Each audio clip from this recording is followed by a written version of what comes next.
J'essaie de régler ce petit problème de lag. Malheureusement, je crois que c'est encore un petit peu compliqué. Qu'est-ce qui s'est passé avec ma cam? Vous aussi, vous avez ce rendu absolument horrible. En attendant, on va recevoir Rob Grams. On va se mettre en partage d'écran à deux. Rob, peux-tu venir? Tu es le bienvenu. Je suis là. Ah, super, merci beaucoup. Je suis désolé, les gens, ma caméra est dans un état lamentable. Je sais pas pourquoi. Margot, ouais, ouais. Salut Margot, salut à toutes les personnes qui arrivent. C'est bon, bon, écoutez, on va faire l'entretien comme ça. Écoutez, hein, c'est pas si grave. Le principal, c'est que la caméra et le micro de Rob soient bien réglés. Salut tout le monde. Pour vous expliquer, je suis cofondateur du média InfoGaucho. Je me suis lancé sur Twitch il y a pas longtemps pour les personnes qui me connaissent pas. Je viens de déménager et j'étais super content parce que j'avais un super décor derrière moi que vous n'allez pas pouvoir apercevoir comme il faut. Salut Farton Bink est là, super, ça fait super plaisir, merci beaucoup d'être là, un camarade de Frustration Magazine. Donc on est avec Rob Grams, donc moi je fais partie du média InfoGaucho. J'ai rencontré Nicolas Framont parce qu'il est venu à Orléans pour une conférence sur les dominations au travail. Donc on est rentré en contact avec Frustration Magazine parce que Nicolas Framont est cofondateur aussi de Frustration Magazine et rédacteur en chef. Et on s'est croisé à Paris avec Rob et toute l'équipe de Frustration, enfin toute l'équipe, une grande partie de l'équipe de Frustration. Et on s'était dit que bah, c'était bien de pouvoir parler de son bouquin, surtout après le Festival de Cannes. Plaisir partagé, eh ben, ça fait plaisir, merci. Après le festival de Cannes où en fait on a pas mal parlé cinéma et notamment on a parlé du film sur Jean Moulin là parce qu'il y a une séquence assez connue avec Gilles Lelouch qui a pas mal tourné. Et du coup je vais présenter Rob. Salut Rob. Déjà comment vas-tu? Salut. Bah, ça va super et toi? Super, super, super. Je suis ravi de te recevoir. Ton livre marche très très bien. Là, il se vend bien là. Vous avez réimprimé des bouquins là, si mon souvenir est bon. Ouais, tout à fait. Il y a eu deux réimpressions, sachant qu'il est sorti en février, donc je suis très content, très agréablement surpris. Super. Et bah salut Soy Girl. Bienvenue à toutes les Oui. personnes qui viennent. Malheureusement, je n'ai pas activé encore les alertes quand les gens viennent se follow la chaîne.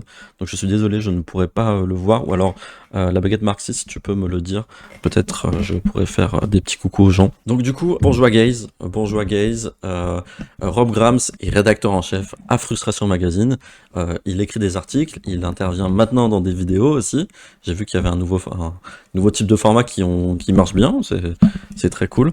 Et tu es auteur de ce très bon livre édité par Les Liens qui Libèrent et Frustration Magazine. Les Liens qui Libèrent, on fait un grand coucou, très belle maison d'édition. Euh, donc un livre qui marche admirablement bien.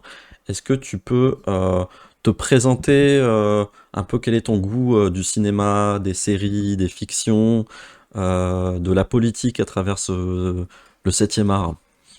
Rob, à toi. Très bien. Bien sûr. Me présenter, bah, tu m'as plutôt bien présenté. Je suis co-rédacteur en chef, enfin co-rédacteur en chef de Frustration Magazine.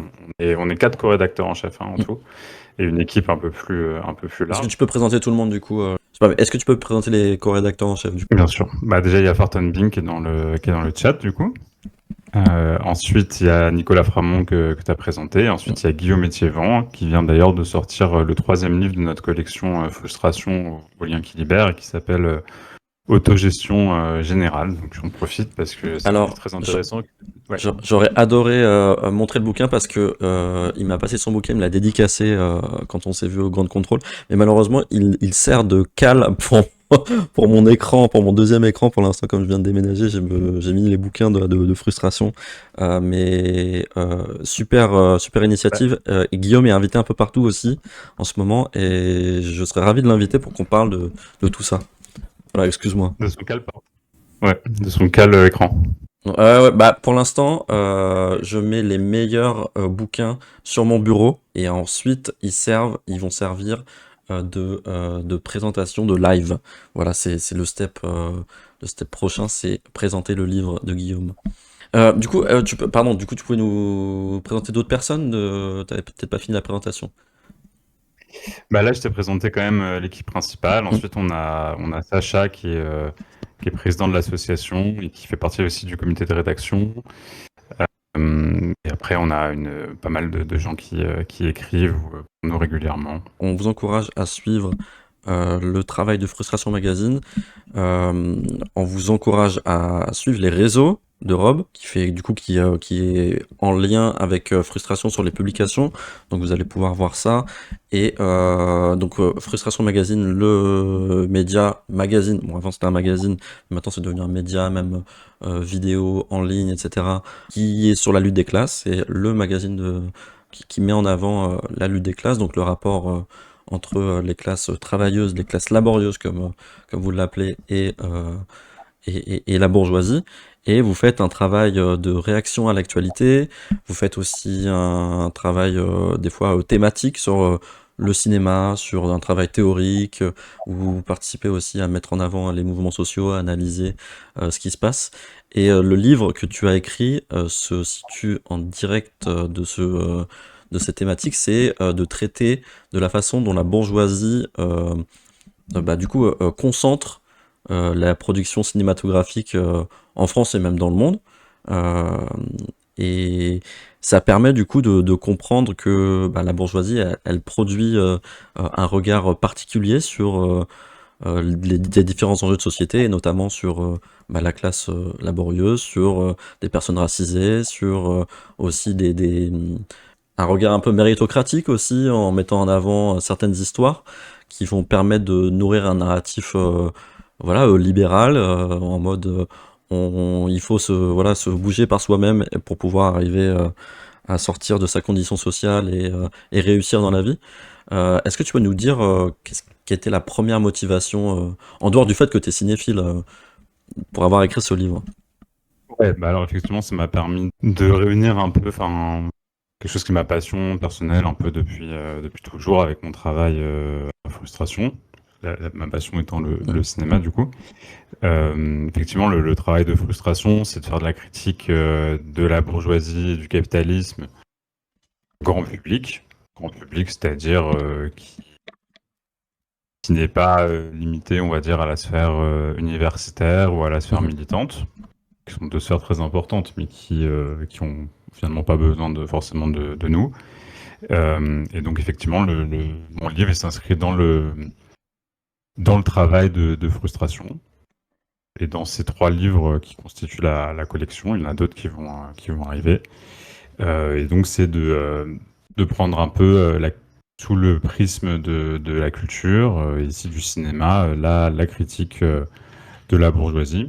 Et là, je voulais essayer de montrer eh bien que la mainmise de la bourgeoisie dans un domaine de la production culturelle, ça produit aussi des effets esthétiques et ça naturalise et universalise un discours qui en fait est très socialement situé, quoi. Là, c'est intéressant, c'est que il y a pas longtemps, on a eu le Festival de Cannes, donc c'est le grand moment de cinématographique en France, avec où on met en avant toute la grande bourgeoisie française. On a même les ministres, la ministre de la Culture qui est invitée. On a aussi des fois des films un peu sociaux, hein, c'est aussi le moment de montrer quelques réalisateurs issus de classes sociales qui sont pas issus de la bourgeoisie. Mais c'est majoritairement en fait comment dire, un espace bourgeois, le Festival de Cannes. Euh, Toi, tu as fait un travail dans ce livre pour montrer que les réalisateurs en France sont énormément issus de la bourgeoisie. Est-ce que tu peux nous parler du coup de ce travail que tu as fait pour pouvoir... c'est un travail un peu empirique, sociologique aussi, que tu as produit? Ouais, tout à fait. Bah, j'en profite parce que je vois le chat dans un coin. Oui, on arrive à salarier nos journalistes pour l'instant. Enfin, Mm. pas tous. Euh, mais on est déjà 2 en CDI à plein temps, c'est-à-dire moi et Fortin Bing, justement. Mm. Nicolas bientôt. Et le reste, après, maintenant, en fait, c'est de la pige, hein. La pige, c'est quand même du salariat malgré tout. Mais voilà.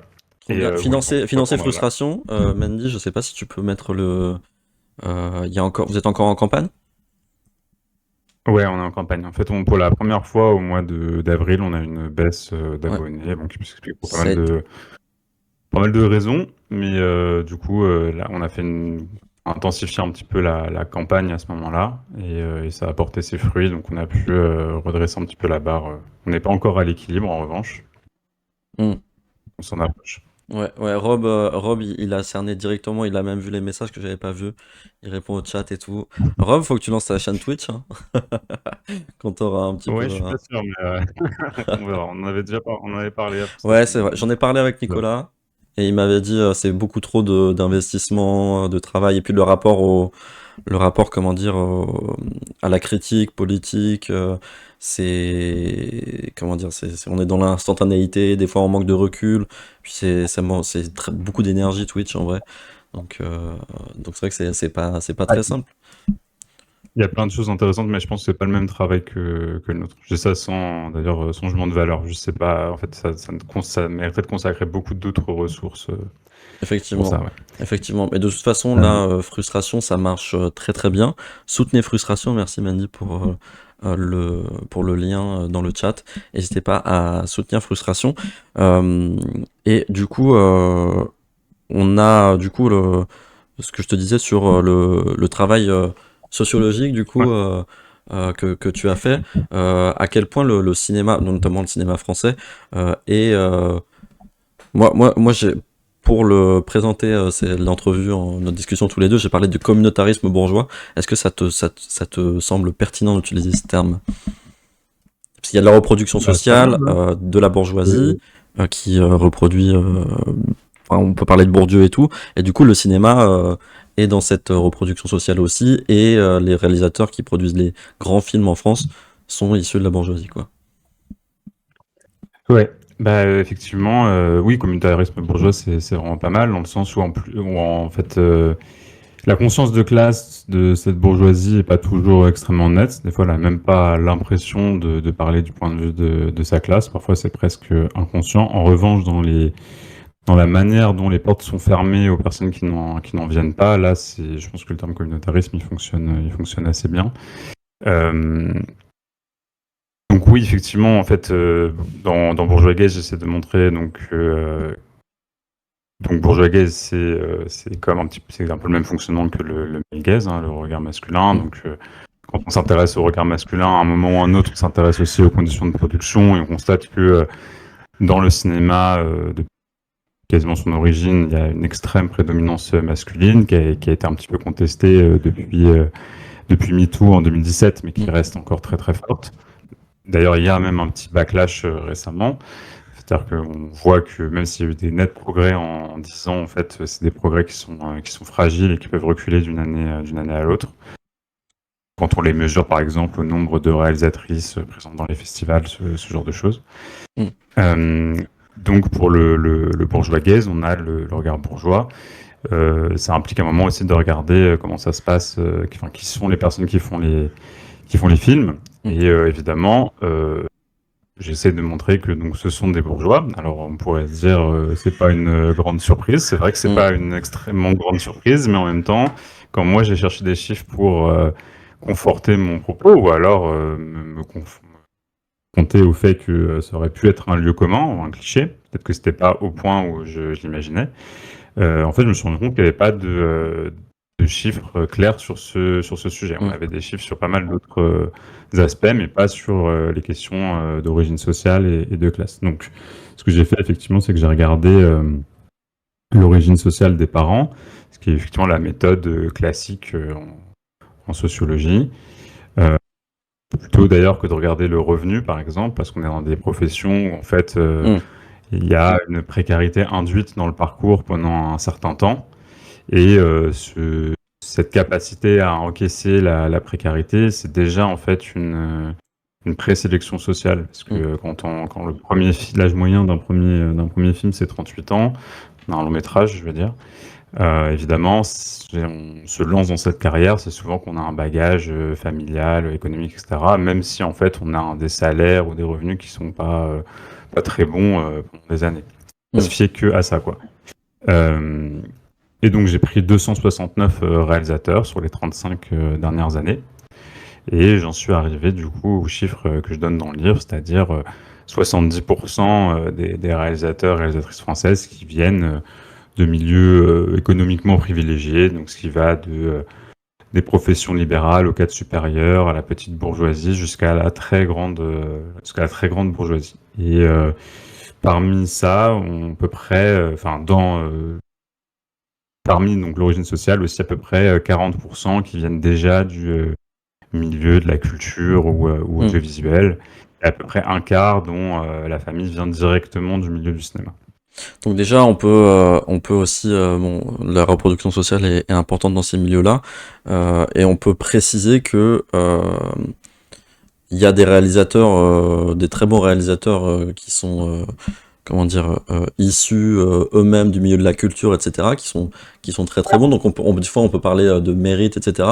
Mais finalement, on voit que les grands espaces de production de films, notamment les films, on va dire, grand public, à succès, qui passent dans les cinémas, qui passent dans les festivals, sont quand même pas issus des classes sociales, on va dire, travailleuses. Quelle est la part de gens dans le cinéma qui, euh, qui arrivent sans aide, sans capital culturel, économique, financier dans le cinéma, et comment ils font du coup pour accéder à ces milieux-là? Ouais, c'est à peu près du coup 10% de réalisateurs et réalisatrices qui viennent de milieux ouvriers, employés ou agricoles, hein, donc contre à peu près la moitié de la population française. En fait, la question de la méritocratie, elle est presque, comment dire, elle est piégeuse. C'est-à-dire qu'en fait, elle est secondaire en fait dans l'accès à ce genre de position.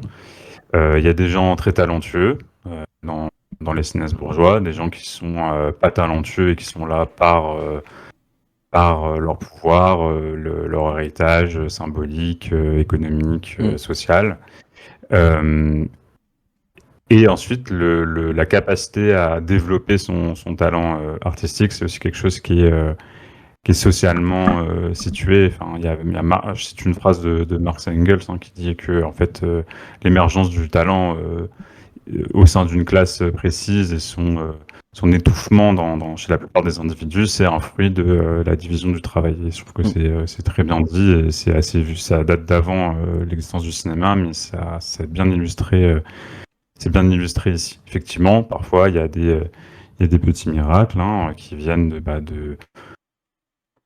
voilà, ça existe dans tous les milieux, ça existe en politique, ça existe dans la recherche, ça existe chez les ingénieurs, dans les grandes écoles, il y a toujours une petite part d'exception sociologique qui n'infirme pas la règle, et des gens qui arrivent à tracer On peut leur chemin. préciser aussi que quand même une grande partie du cinéma français, par exemple, se situe à Paris. Donc déjà, en fait, pour être parisien, habiter à Paris, il faut déjà avoir un capital économique et une certaine rémunération. Donc ça, déjà, en fait, il y a aussi le fonctionnement du cinéma en tant que tel qui fait que pour pouvoir être à Paris, avoir accès au réseau et y vivre, c'est déjà une sélection sociale en fait en soi, quoi. Ouais, absolument. Bah, je fais un aparté parce que je vois le Ouais, chat. Je vois la question sur comment on situe oui, frustration je voulais poser la politiquement. question juste après, effectivement. Comment se situe Ok, frustration, bah, ouais. vas-y. Non, vas-y, je t'en prie, tu peux faire la parenthèse, vas-y. Bah, on a un magazine anticapitaliste. Ça, c'est la définition première. Voilà, qui prend aussi en charge les autres aspects qui, de toute façon, ne sont pas, qu'on peut pas décorréler, à savoir le féminisme, l'anticolonialisme, l'écologie, l'antiracisme la question des droits LGBT. Donc, on traite de toutes ces questions-là sous un prisme révolutionnaire et anticapitaliste. Carrément, carrément. Euh, du coup, attends, je voulais juste répondre, lire la baguette marxiste qui dit parce que être bourgeois, ce n'est pas une question de moyens financiers, mais plus généralement une position sociale et économique. Ouais, effectivement, ça c'est important de préciser tout ça. Du coup, je voulais quand même te poser la question, parce que du coup j'ai perdu le fil. Je t'avais posé quoi comme question juste avant? Parce que moi, j'ai un peu perdu le fil aussi. Euh, Pardon? J'ai un peu perdu le fil, moi aussi, Ok, excuse-moi. non parce que moi en fait je voulais quand même que là, parce que là on fait quand même un peu des digressions au début, mais c'est important quand même que tu nous précises comment euh, concrètement le regard bourgeois se manifeste dans les films. Par exemple, on va prendre le film là sur Jean Moulin, qui est un héros de la résistance. Il y a le bien et le mal, donc on fait beaucoup, on moralise beaucoup les figures historiques comme ça. Et en fait, on ne l'ancre pas dans le réel d'aujourd'hui, quoi. On n'en tire pas des conclusions pour aujourd'hui. Est-ce que tu peux nous faire le lien entre le bourgeois gaze et ce film pour que peut-être on comprendre un peu plus les enjeux en fait du regard bourgeois dans le cinéma? La critique que tu fais de Moulin, elle me fait penser à celle qu'a fait du coup Yuna, hein, la créatrice de contenu, qui dit ça. Bon, après, dans le cas précis de la résistance française, c'est vrai qu'on peut en mourir, hein. Enfin, je veux Oui, dire, carrément. quand on C'est résiste clair que c'est sacrificiel. à oui, oui, ça, effectivement, il y a des cas précis dans l'histoire où, oui, s'engager, ça veut dire réellement mettre sa vie en jeu. Ça peut être tout à fait le cas en France à plein de périodes aussi. Ça peut encore être le cas dans une certaine mesure. Il y a encore des manifestants qui se font tuer, des jeunes dans les quartiers populaires qui, quand ils se révoltent, Mm. il y a des morts. Quand il n'y a pas de morts, c'est pas faux. Hein. Faut aussi dire Clairement, clairement. les choses. Hein. Il y a une forme de résistance qui mettent les gens qui y participent en danger. Moi, Moulin, je l'ai pas vu, parce que parce que à ma connaissance, il n'est pas encore sorti. Mm. D'ailleurs, c'est un peu, c'est quelque chose qui est intéressant d'ailleurs sur Cannes. Hein. C'est-à-dire qu'en fait, on voit plein de journalistes qui vont venir parler de films qu'on n'a pas vus et qui vont sortir dans vraiment longtemps. Mm. Et du coup, et qui les intéressent beaucoup entre eux, mais du coup, à chaque fois, on est là, oui, c'est bien, mais du coup, le film il sort dans 6 mois, peut-être par 11 ans à ce moment-là. Mais par contre, bon, j'ai bien sûr vu les polémiques autour du film. Ça, j'ai trouvé ça intéressant. Donc Moulin, on c'est rappelle, je fais quand même le rappel, il y a eu un camarade de Parole d'honneur qui a posé une question qui était là. Je vais éviter de mettre des extraits parce que j'ai peur que ça lag un petit peu, que ça fasse bugger mon stream, mais qui disait le Rassemblement national aujourd'hui est aux portes du pouvoir. Est-ce que vous pensez que comment dire, je crois que c'était ça, hein, mais Jean Moulin s'inscrit aussi dans une lutte contre le fascisme, et est-ce qu'aujourd'hui, le, le, est-ce qu'aujourd'hui la France Insoumise est le mieux placé? Donc ça c'était pendant le Festival de Cannes, une question à l'équipe du film, et Gilles Lelouch a répondu que bon, c'est un petit peu orienté cette question, et que du coup oui, il fallait lutter contre le Rassemblement national. Euh, Gilles Lelouch a esquivé cette question en disant qu'elle était un petit peu orientée. Mais alors, moi je comprends un peu ce qu'il disait en mode parce qu'il a entendu LFI. Moi, je pense qu'il n'a pas du tout voulu répondre à cause de ça. Mais en tout cas, il aurait pu répondre sur oui, c'est nécessaire de lutter contre l'extrême droite en France. Il ne l'a pas fait. Il a ensuite été aidé par le réalisateur juste derrière qui dit que c'est peut-être pas le bon moment, le bon endroit pour parler de ça. Enfin voilà. Donc et ensuite, on a revu aussi des réels de Gilles Lelouch, enfin au moins un réel, qui parle de Jean Moulin comme quelqu'un, euh, voilà, une figure voilà, de développement individuel et d'aller à fond dans ses idées, quoi, sans du tout parler du fascisme, etc., quoi. Donc voilà, c'était pour faire le contexte. Je t'en prie. Salut bébé chevalier. Et après, on répond à ta question, Ben Mardi. Euh, ouais, tu veux que je te... C'est quoi Oui, et du coup, la question? c'était pour que tu parles du coup un peu de ce Bah, moment sur scène au Festival de Cannes. Je te laissais, je voulais ouais. juste te faire le contexte, quoi. Ouais. Bah, moi, ce que je trouve intéressant par rapport à mon sujet, c'est que effectivement, on va parler quand on est beaucoup plus à l'aise de montrer des films qui pourraient paraître engagés, mais ça va toujours être sur des résistances passées. Et quand des gens demandent quelle résonance ça a dans le présent, on a des espèces de réponses extrêmement vagues. Mm. Preuve qu'en fait, il n'y a pas ce souhait de connecter ces résistances du passé avec les résistances du présent, alors qu'en fait, on a eu dans le passé des films qui arrivaient à traiter de la, du monde au moment où les événements se passaient, et quand même une démarche sur le plan politique qui est quand même plus intéressante. Par ailleurs, effectivement, la question de journaliste de parole d'honneur était orientée. Mm. Et alors, de toute façon, des questions orientées, il y en a Bien plein. sûr. Effectivement, personne ne s'attendait. D'ailleurs, c'est pour ça que peut-être que la question en soi, hein, je veux dire, on peut se dire bon, c'est pas la question du siècle parce qu'on s'attendait pas à ce que Gilles Lelouch, épouse, à cause de la France insoumise, hein, c'était quand même extrêmement improbable. Mm. Mais disons que c'est symptomatique sa réponse, sa non-réponse, d'une volonté d'esquiver la question du Rassemblement national et plus largement de l'extrême droite. À un an de la présidentielle, un moment où Bardella est donné gagnant dans tous les sondages, et pareil pour le réalisateur, c'est-à-dire qu'en fait, Laszlo quand on Neves. a exactement Laszlo Nemes, quand on est dans une période d'extrême droitisation et qu'on fait des films sur la collaboration, sur le pétainisme, sur l'occupation, c'est quand même étonnant de n'avoir strictement rien à dire sur la, bon, le terme questionné, mais la fascisation ambiante, en Mm. tout cas, en France et même plus largement. Et c'est ça, moi, que je trouve assez frappant. Et ça vient dans un moment aussi de clivage dans le cinéma entre des gens qui se réveillent un petit peu sur la question de l'emprise du milliardaire d'extrême droite Bolloré sur le cinéma et plus largement sur le champ médiatique et culturel, et Clairement. qui va s'en servir à un moment ou à un autre comme instrument.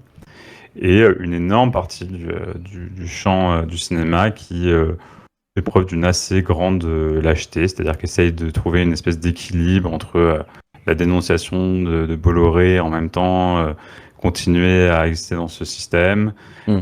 le CNC qui anticipe en fait l'arrivée de l'extrême droite au pouvoir et qui du coup essaie de donner des gages, par exemple en arrêtant le CNC Talent à cause d'une polémique débile qui a été lancée Mm. sur Twitch. Et au lieu de au contraire, hein, je veux dire, ce serait le Donc on moment ou rappelle que le jamais. CNC Talent, c'est un organisme qui finance des réalisateurs émergents ou des projets, euh, on va dire, un peu moins connus, justement pour essayer de contrebalancer la mainmise des fois la bourgeoisie sur le cinéma, quoi. Donc ça a été lancé par l'extrême droite. Pardon. Voilà. Exactement. J'en profite pour répondre à une petite question dans le chat. Ouais. Dans les médias aussi, du coup, oui, absolument. Dans les médias, il y a le même genre de mécanique hein, que dans le cinéma. Peut-être, enfin après, voilà, il y a quand même il y a des journalistes qui sont vraiment très précaires et qui n'ont pas de famille privilégiée, mais on retrouve le même mécanique et la sociologie, la frustration. Je dirais que on est des gens qu'on fait. Ça dépend, en vrai, c'est assez varié, mais bon, on vient à peu près du même genre de milieu, quoi, qui sont soit quelque part entre les classes populaires et les classes moyennes, quoi. Mm. En tout cas, c'est mon cas personnel. Carrément, Euh, carrément. Euh, et sinon, est-ce que le ouais, Festival de Cannes, qui était à la base un contre-festival, bah oui, c'est un très bon exemple. D'ailleurs, j'en parle dans le livre hein, de cet exemple-là. mm, Euh, effectivement, le Festival de Cannes, ça a été fondé. En fait, j'ai un chapitre sur la prescription bourgeoise dans lequel j'explique de montrer que les gens qui vont prescrire quels films doivent exister, doivent être vus, qu'est-ce qu'est un bon film, qu'est-ce qu'un mauvais film, sont des gens qui viennent du même milieu que les cinéastes et les producteurs, et que donc, en fait, ça fait un espèce de truc un peu cyclique hein, au niveau du regard bourgeois. Le regard bourgeois de la critique va faire écho au mm, regard bourgeois dans les films. Effectivement, le Festival de Cannes a été fondé en réaction à la création de la Mostra de Venise, qui avait été créée par les fascistes italiens. Il y mm. avait Goebbels qui était venu à, à la première. Et donc, le Front populaire avait voulu créer un contre-festival, qui était le Festival de Cannes. Mm. Mais, euh, mais bon, ça n'a pas pu voir le jour à cause de la Seconde Guerre mondiale. Donc, il y a eu la première édition après la guerre. Et la CGT quasiment, je crois, majoritaire au conseil d'administration. Hmm. Et après, on a vu en effet cet embourgeoisement du festival au point que ça devienne quasiment l'incarnation de la bourgeoisie avec Oui, où il y en a, ils ne les- s'intéressent même pas au film, hein, ils viennent aussi pour se montrer, c'est un événement mondain aussi, pour faire des réseaux, enfin, du contenu sur les réseaux, etc., quoi. il y a une emprise en plus grande. Ça fait longtemps que c'est embourgeoisé, mais là en plus il y a une emprise de plus en plus forte des marques sur le festival. Mhm. Alors j'ai Ça une rend question très, très- que j'avais pas forcément prévue, c'est que du coup, Parole d'honneur, moi ça m'a surpris quand même de les voir au Festival de Cannes. Ça faut quand même avoir une accréditation, une autorisation pour pouvoir y accéder. Toi, ça t'intéresserait pas d'aller au Festival de Cannes avec frustration pour aussi essayer de mettre un coup de pied dans la fourmilière ou poser des questions orientées? Pas trop, je t'avoue. Ça coûte une Ok, fortune de se loger à Cannes sur cette période. Je trouve que c'est quand même un festival de cinéma, donc moi je trouve ça peut-être. Enfin, je veux dire, j'ai envie de parler j'ai envie de parler de films et tout, mais du coup, c'est des films enfin, encore une fois, que les gens vont pas avoir vu. Moi, j'y suis allé une fois en 2017 ok, avec un pass, je sais plus une accréditation cinéphile, je crois que c'était ça. Enfin, ça existe, hein, ok. enfin bref, je faisais partie d'une asso de ciné, et du coup, tu pouvais avoir une accréditation. J'étais content, hein, j'avais vu des films, j'avais vu des trucs. Moi, j'étais très content, j'avais vu la... les 2 premiers épisodes de la 3e saison de Twin Peaks, pour ceux qui connaissent un peu Exceptionnel. David Lynch. On recommande de voir cette magnifique série. Ouais. La baguette marxiste qui se dit: Je crois que la seule édition qui a été annulée, c'était grâce au mouvement de mai 68. Est-ce que tu confirmes ou moi je m'y connais pas, hein. Je pourrais pas te confirmer ou affirmer. Euh, Dans mes souvenirs, il y en a une annulée à cause du Covid, hein, le film. Il me semble que du coup, il y a Ouais. eu 2 éditions, mais effectivement, mai 68, ils avaient fait annuler. Il y avait des actions de la CGT, il y avait eu les réalisateurs de la Nouvelle Vague, il y a cette fameuse vidéo de Godard qui insulte des journalistes en Mm. disant vous me parlez de travelling, etc. Alors qu'en fait c'est quasiment la révolution en France. Ouais. C'est comme ça aussi que la Société des réalisateurs de films a fondé un festival concurrent à cette Mm. année-là, la quinzaine des réalisateurs. Euh, dont on peut quand même dire que ça a suivi un petit peu près le même cheminement par la suite, mais qui à ce moment-là avait une vocation justement de concurrencer et d'être en lien avec ce qui se passait dans le monde, quoi. Parce qu'en plus, mai 68, c'était pas qu'en France. Clairement, clairement. Je précise pour les gens qui sont là que je sais, il n'y a pas énormément de monde là sur le live, mais déjà c'est super, merci pour toutes les personnes qui sont là. Mais sachez que ça va être rediffusé, on rediffusera l'entretien sur la chaîne YouTube de Info Gaucho, et on en profitera aussi pour faire des petits extraits, des petits réels pour les réseaux, pour pouvoir profiter de cette magnifique discussion. Moi, je voulais quand même rentrer un peu plus dans le vif du sujet, de être un peu matérialiste de comment la bourgeoisie transforme la réalité, les réalités sociales, les perceptions dans le cinéma, et comment ils arrivent en fait à nourrir un récit qui ne retransmet pas la réalité. Est-ce que tu peux nous donner des exemples? Par exemple, quand on va parler des classes populaires, euh, on va avoir un regard un peu, des fois un peu virulent, ou alors ça va être des gens qui vont pas très bien parler, ou alors on va avoir un regard assez particulier au niveau des personnes qui vivent dans la ruralité. Est-ce que tu peux nous donner quelques éléments matériels de la transformation de la réalité par la bourgeoisie? Ouais, bien sûr. Bah, en tout cas, sur le plan matériel, le cinéma, c'est une vieille industrie capitaliste. Mm. Euh, ça marche bien, là? Ouais. Moi, ça Tu marche m'entends? pour moi. Ah, ok, super. Ouais. Oui, c'est une vieille industrie capitaliste. Le capitalisme, il fonctionne beaucoup sur l'image et assez vite, en fait, la plupart des régimes ont quand même compris que le cinéma, comme l'ensemble des médias de masse, mais celui-là notamment, euh, avait un impact particulier sur les imaginaires collectifs et Mm. de l'intérêt, et d'où l'intérêt de les contrôler. Donc tout le monde l'a un peu fait. Hollywood a largement contribué à devenir une machine de propagande impérialiste. Le Mm. cinéma soviétique a fait son propre cinéma de propagande.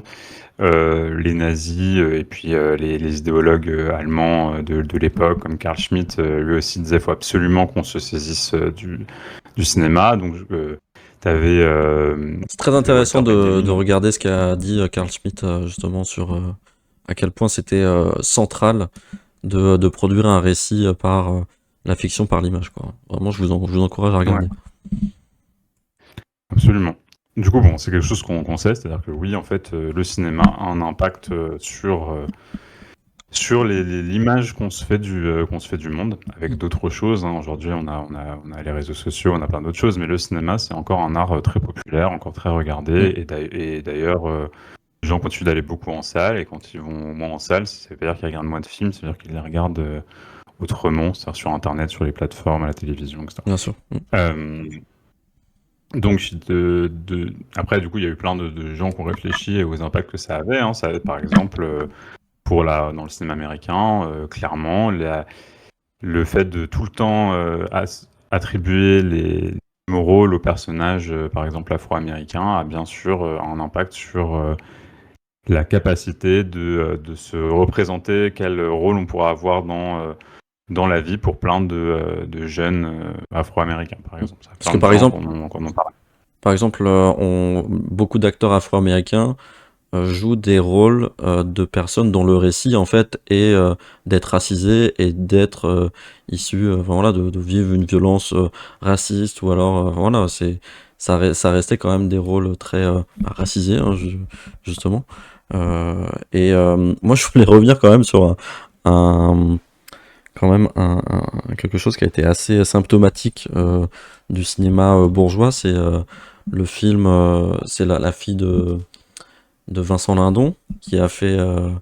Est-ce que tu peux nous parler, qui a fait un film du coup, donc la fille de Vincent Lindon qui a 21 ou 22 ans, ou c'est ça je crois, hein, Au moment de la sortie du au film, moment ouais. de la Enfin, sortie du film. C'est-à-dire que même avant, ouais. elle a fait, a réalisé un film euh, et elle a bénéficié de tout un réseau pour justement visibiliser son film. Elle a même été invitée chez Quotidien, etc. Un film qui a été très très mal reçu par la critique, par les gens, parce que il est pas très très bon. Je sais pas si tu l'as vu et ce que tu en as pensé, mais en tout cas, ça illustre déjà la façon dont la fille de peut accéder à la réalisation d'un film et à toutes les sociétés de production, et à la fois le contenu du film, qui est lui-même en fait un espèce d'agglomérat de clichés cinématographiques bourgeois parisiens. Est-ce que tu peux nous parler un peu de ce film qui est assez symptomatique quand même? Même si bon, Suzanne Lindon pourra produire, enfin réaliser de bons films ou de films un peu plus parlants plus tard, mais pas celui-ci en tout cas, quoi. Effectivement, moi, mon article initial, parce que Bourgeois Guest ça s'inspire d'une série d'articles que j'avais Mm. écrit pour Frustration Magazine. Le premier partait justement de ce que je percevais comme une sensation d'agacement autour de la sortie pardon, de ce film, donc, qui s'appelle 16 printemps, qui raconte la vie d'une lycéenne qui tombe amoureuse d'un mec plus âgé, vraiment rien de très, très passionnant. Ce qui était intéressant, on va dire, c'est que c'était un cumulé, quoi. Donc c'est effectivement quelqu'un de très très jeune qui réalise un film, ce qui est extrêmement extrêmement rare. Mm. La question de son talent, encore une fois, bon, il se trouve que le film est pas très bon, mais c'est presque secondaire dans ce que Bien sûr. j'essayais Ouais. de montrer. Il semblerait que ce soit une plutôt bonne actrice. Moi, j'ai pas vu beaucoup de ses films pour être honnête. Euh, Disons que c'est la fille déjà de Vincent Lindon. Vincent Lindon, qui est en plus une incarnation du cinéma social à la française, puisqu'il joue dans quasiment un film sur deux de ce cinéma dit social. Donc, enfin voilà, c'est quand même une famille de la grande bourgeoisie, hein. Vincent Lindon, c'est quelqu'un son père était un grand patron, Mm. euh, qui était assez connecté au milieu politique aussi.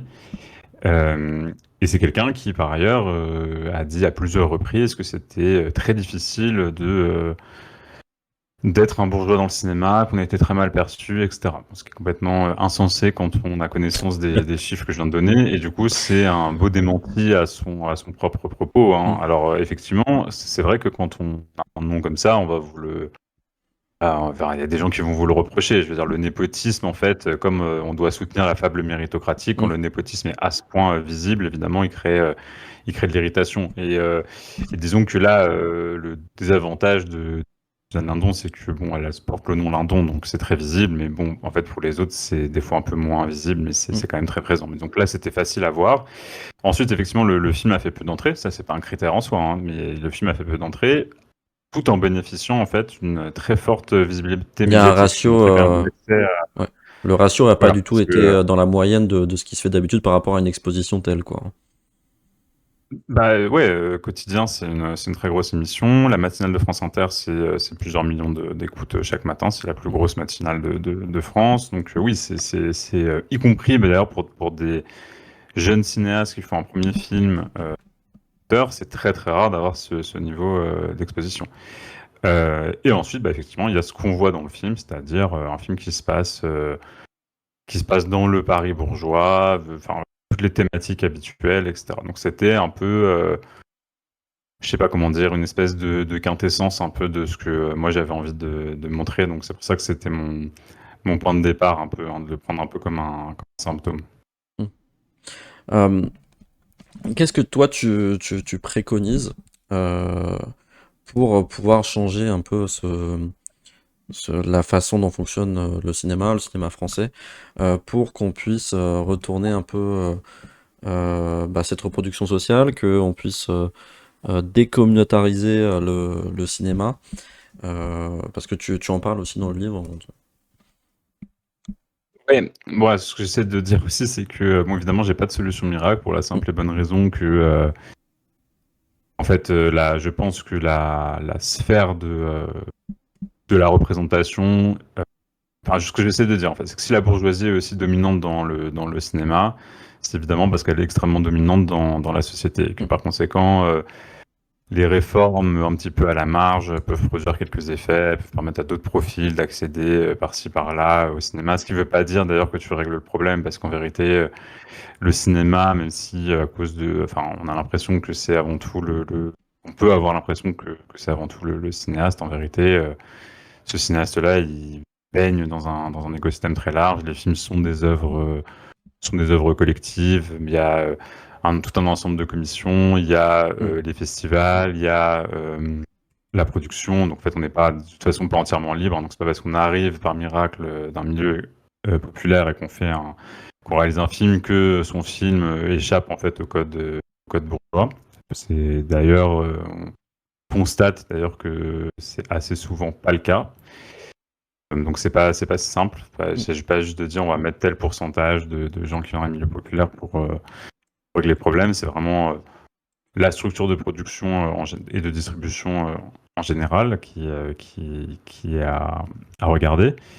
Ce que je constate quand même, c'est que dans les périodes de haute conflictualité sociale, on a un cinéma moins bourgeois. C'est-à-dire qu'à la suite, dans des périodes révolutionnaires, dans des périodes par exemple, le Parti communiste était extrêmement fort, comme c'était le cas en Italie au moment du néo-réalisme italien, c'est-à-dire des films qui étaient à la fois assez exigeants sur le plan formel et en même temps grand public, et en même temps traitant la vie, de la vie de la majorité de la population, des vies populaires, Mm. et vus par cette même population. Bon, bah, c'était des moments effectivement soit de tension sociale, soit de victoire sociale. Et je vois d'ailleurs que les progrès dans le cinéma de la place des femmes, on a dit hein, qu'ils étaient enfin, partiels, mais progrès quand même. Mm. Bon, bah, c'est le fruit de hautes luttes féministes qui sont d'ailleurs parties du cinéma, puisque MeToo est parti du cinéma. Et pareil pour la question des minorités raciales. Mm.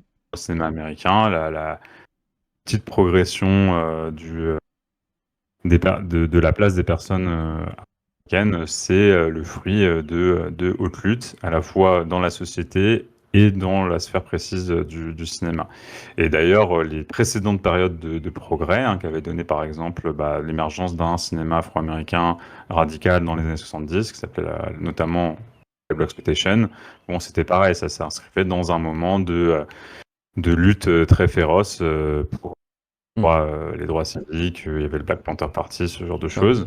Et d'ailleurs, après, quand ils ont été défaits politiquement, on a bien vu que ce cinéma-là a quasiment disparu, a été remplacé par une légère plus forte inclusion, mais au sein d'un Pour cinéma le faire blanc. disparaître finalement, hein, on inclut dans la grande machine hollywoodienne pour faire disparaître des cinéastes un peu plus radicaux, etc. C'est aussi ça la strat, enfin la mécanique. Ouais, exactement. Donc moi, en fait, sur la question de la classe, j'essaie d'avoir le même raisonnement, c'est-à-dire que c'est dans des périodes de forte contestation sociale que des brèches s'ouvrent. C'est quelque chose qu'on a vu notamment dans la sphère médiatique, par exemple. Au moment des Gilets jaunes, on a vu des nouveaux journalistes apparaître et Mm. surtout, on a vu euh, des gens qu'on voyait absolument pas habituellement sur les plateaux télé pouvoir s'exprimer, d'autres thématiques, etc. On Ouais, a la Brigade marxiste qui disait les minorités sont souvent réduites à une fonction et une écriture qui est beaucoup moins complète et complexe. Donc, c'était pour aller dans ce que tu disais tout à l'heure. Et Mandy, du coup, qui posait une question est-ce qu'il y a des réals, boîtes de prod, actrices, etc., qui n'avaient pas forcément conscience de leur position et qui t'ont fait des retours positifs sur ton livre? j'ai pas. Non, pas comme ça. J'ai eu des retours de gens, de beaucoup de gens qui travaillent dans le cinéma. Mm. C'était pas, je dirais pas que c'était des gens qui n'avaient pas conscience. C'est plutôt c'est plutôt ça. En fait, le livre a été quand même réapproprié par beaucoup de gens qui viennent justement pas du milieu bourgeois et qui travaillent actuellement dans le cinéma. C'est chez eux que ça a pas mal résonné parce Ouais. que eux, ils se sont confrontés à cette violence. Ils ont été contents d'avoir des chiffres pour appuyer leurs propos. Ça, par contre, j'ai eu pas mal, ouais. Mm. Mais par contre, des gens qui auraient dit, ok, je me déconstruis en tant que bourgeois, etc. Non, j'ai pas trop eu, hein. Ok. Euh, Par contre, vous avez, donc, sans citer son nom, vous avez quand même eu un mail de la maman d'une célèbre actrice qui a dit oui, vous avez un peu raison finalement, mais parce qu'il se passe vraiment, il y a un peu ce regard bourgeois dans le cinéma, sauf ma fille, hein. Donc Oui, oui, c'était j'ai entendu ça. assez marrant quand même, une belle anecdote Ouais. chez Frustration, ça. C'était à la suite de l'article en vérité, c'était pas à la suite du livre, mais ouais. Pardon? Ouais, ouais, c'était à la suite du premier article en vérité Oui, qu'on avait bien reçu. sûr. À la suite du oui, etc. On a une question de Alcen Imix. Merci, salut, bienvenue. Pourquoi alors, au moment des Gilets jaunes, il n'y a pas eu d'effervescence particulière? Le milieu du cinéma n'aurait-il pas compris cette période? Les films sur le sujet est très pauvre d'ailleurs, même après coup. C'est pour revenir sur ce que tu disais, Ouais, quoi. visiblement ça n'a pas suffi, hein. Je partage je le constat. En fait, on a vu que bon, un film après ça prend quand même du temps ça prend un petit peu de temps Hmm. à produire, réaliser, etc. On a quand même un décalage, c'est normal de plusieurs années, Hmm. mais on voit quand même qu'il y a eu il y a eu plusieurs films quand même sur le sujet. Maintenant, oui, c'est assez pauvre. En fait, c'est la bourgeoisie qui traite de ce sujet à travers son prisme. On Euh, je- précise le camarade David Dufresne qui a fait un livre, qui a fait un film documentaire avec des images des violences policières, des Gilets jaunes, qui est vraiment à regarder, moi je l'ai vu au cinéma, bon c'est assez choquant. Ça s'appelle Un pays qui se tient sage. Donc merci Mandy, on a une transmission de pensée parce que du coup j'avais pas encore vu ton message et on vous recommande chaudement de regarder ce film. Euh, et du coup, ça m'intéressait aussi de parler de ces notions de rapport de force, parce que finalement, on a l'impression que euh, si s'il y a plus de femmes ou de personnes racisées dans les films, c'est parce que, en gros, la bourgeoisie les laisse bien venir parce qu'ils auraient compris comme ça au fur et à mesure des années, par leurs bons sentiments, etc.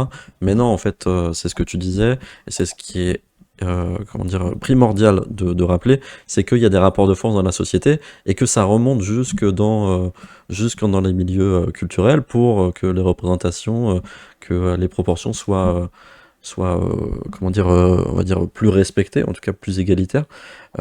Du coup, c'est aussi ça le message, c'est enfin, c'est une question que je te pose, c'est de, en fait, militer aussi en dehors des sphères, on va dire, précises du cinéma, ou par exemple, je sais pas, de la bande dessinée, ou de plein d'autres sujets, parce que en fait, c'est structurel, et que on doit pousser, notamment vous poussez ça aussi avec Frustration Magazine, de, euh, de continuer les luttes de terrain, et surtout on s'appuie sur des mouvements qui sont des fois des mouvements radicaux, voire très radicaux, qui obligent en fait, hein.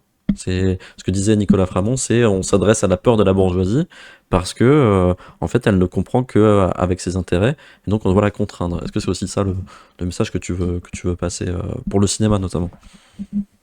Bah oui, oui, en fait, dans le livre, mon chapitre s'appelle Changer le monde plutôt que le cinéma parce que je pourrais faire le jeu de dire on va faire quelques petites réformettes par-ci par-là, mais en fait, de toute façon, je veux dire, tu vas pas changer la structure de classe par le biais du cinéma, or c'est complètement imbriqué. Après, voilà, si je me prête au jeu, on peut quand même dire quelques trucs, c'est-à-dire ça existe déjà, mais déjà, par exemple, décentraliser un petit peu la formation, fait que la principale école de cinéma en France, FEMIS, Mm.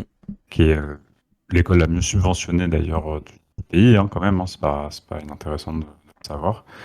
Qu'on soit à Paris, c'est pas un détail. Il y a maintenant d'autres formations qui amènent un petit peu moins l'emploi, mais qui fonctionnent pas trop mal quand même, comme la Cinéfabrique. Ensuite, il y a un certain nombre d'écoles privées, notamment pour les formations techniques, etc.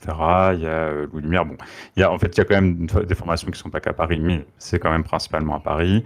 Donc déjà, on pourrait imaginer une forme de décentralisation du cinéma. Ça réglerait pas à 100% les questions de classe, Ça mais ça existe déjà un permettrait. petit peu? Ça se développe un petit peu tout ça? Pour la formation, oui. Alors, j'ai vu qu'il y avait quelqu'un qui m'avait répondu oui, mais c'est déjà décentralisé puisque les subventions, enfin, il y a des subventions régionales, bon, ça n'a aucun sens, mais ok. Oui, c'est clairement il y a des subventions régionales et ça compte pour beaucoup dans le financement du cinéma. D'ailleurs, important de le savoir, d'ailleurs, par rapport aux gens qui disent qu'il n'y a pas d'argent public dans le cinéma, il y a beaucoup de gens à gauche qui disent ça. C'est un peu dingo de dire ça en Mm. vérité. Parce que, oui, le CNC, bon, déjà, le CNC, c'est de l'argent public parce que c'est une taxe sur le billet du cinéma, mais effectivement, c'est au sein du cinéma. Par contre, il y a plein d'autres mécanismes oui, c'est de l'argent public. Moi, je trouve ça très bien, mais il faut pas raconter n'importe quoi et dire qu'il n'y a pas d'argent public. C'est un discours qui s'est vachement développé là, il y a quelques temps pour résister aux arguments de l'extrême droite. Mais si, il y a de l'argent public, il faut défendre ça d'ailleurs. Mais moi, ce que je dis, c'est que par contre, ça ne devrait pas bénéficier toujours aux mêmes. Oui, donc il y a des choses en ce sens, mais par contre, bon voilà, le cinéma est extrêmement parisien. C'est-à-dire que c'est l'essentiel des films des Français qui se déroulent à Paris. 3% des films qui se passent à Marseille, voilà, pour situer un petit peu. Mm. Zéro Pourtant, film deuxième quasiment ville de France, Marseille. Ouais, c'est ça. Quasiment aucun film dans les territoires d'outre-mer. Là, il y a eu Zion il y a quelques années, bon, ça fait pas beaucoup, hein. Et voilà, quand tu regardes aussi la structure de la production, c'est 70% des entreprises de production audiovisuelle qui sont à Paris. Mm. C'est production audiovisuelle au sens large, hein, parce que du coup, si on regardait pour la production de long métrage, ce serait sûrement encore plus. Et 83% des salariés du secteur qui y vivent. Donc voilà, la domination de Paris, elle est énorme. 50% des tournages se déroulent en Ile-de-France. Là, c'est énorme aussi. Euh, J'ai jamais- Ouais. Bah, c'est une bonne. Alors, je sais, effectivement, ouais. moi, je me pose la question aussi de c'est quoi l'intérêt de dire qu'il n'y a pas d'argent public dans le cinéma? Soit c'est vraiment une méconnaissance du financement du cinéma, et auquel cas, je trouve ça un peu gênant d'affirmer les choses avec autant d'aplomb. Oui, Soit c'est c'est un clair. mensonge. C'est un mensonge pour des bonnes raisons politiques, quoi. C'est de dire, voilà, en fait, ils ont peur parce que effectivement, il y a une telle offensive du RN et de l'extrême droite sur détruire les financements du cinéma, c'est-à-dire à la fois en voulant carrément arrêter le Centre national de la cinématographie et l'audiovisuel public. Parce que l'audiovisuel public, pareil, c'est une grosse source de financement du cinéma et c'est de l'argent public, hein. C'est-à-dire qu'en fait, il y a des préachats des chaînes publiques pour les films. Ouais. Sinon, c'est des acteurs privés comme Canal+, qui est qui est le plus gros financeur privé du cinéma français. Mais quand l'audiovisuel public, enfin, quand des chaînes publiques font du préachat de films, désolé, hein, c'est de l'argent public. Je pense que moi, je me porte en faux contre ça, raison qui est que je souscris pas en fait à l'argument qu'il y aurait derrière, c'est-à-dire qu'il y aurait aucun compte à rendre, quoi. Je pense pas que les comptes à rendre ils sont du même ordre que ce que veut la droite et l'extrême droite. Ce que veut la droite et l'extrême droite, c'est-à-dire qu'il y a que des critères de marché qui rentrent dans la production de films, c'est-à-dire un bon film est un film qui est vu et qui est rentable, et un mauvais. Si les gens vont pas voir un film et qu'un film n'est pas rentable, c'est un mauvais film. Moi, c'est absolument pas ce que je pense. Et ensuite, leur deuxième argument, c'est de dire c'est de la production idéologique. En gros, on n'aurait que des films gauchistes, LGBT. Voilà, Mm. c'est ça Ce l'argumentaire. qui est rigoureusement Et faux quand on s'intéresse concrètement aux films qui marchent, enfin aux films qui marchent du coup, aux films qui sont vus, c'est qui passent au cinéma, quoi, hein, vraiment. Enfin, je veux dire, les films absolument les faux. plus militants sont confinés aux marges, vraiment du cinéma, quoi, hein. Voilà, c'est complètement faux. Le cinéma qui décrit, d'ailleurs, à chaque fois, ils te donnent des exemples. Ils disent oui, enfin, il y avait Eric Neuf qui est critique au Figaro, qui c'est ça, c'est un érythréen unijambiste, immigrant, qui épouse une bourgeoise, etc. Bon, il délire, genre, ce film Mm. n'existe pas. Euh, et j'ai entendu un autre film qui dit oui, c'est que des films sur des migrants et des sociologues, etc. Mais allez me trouver des films qui parlent de sociologues, allez me trouver des films qui me parlent de migrants, il y en a eu très peu. Mm. En fait, ils sont obsédés par quelques films qu'on peut pop il y a des années, qu'on peut citer. On n'a pas 50 milliards, hein. Il y Ouais. a Histoire de Suleiman, il y a Welcome, toujours avec Vincent Lindon, bien sûr. Enfin, il y en a pas un milliard, quoi. Donc Mais c'est un ça, délire.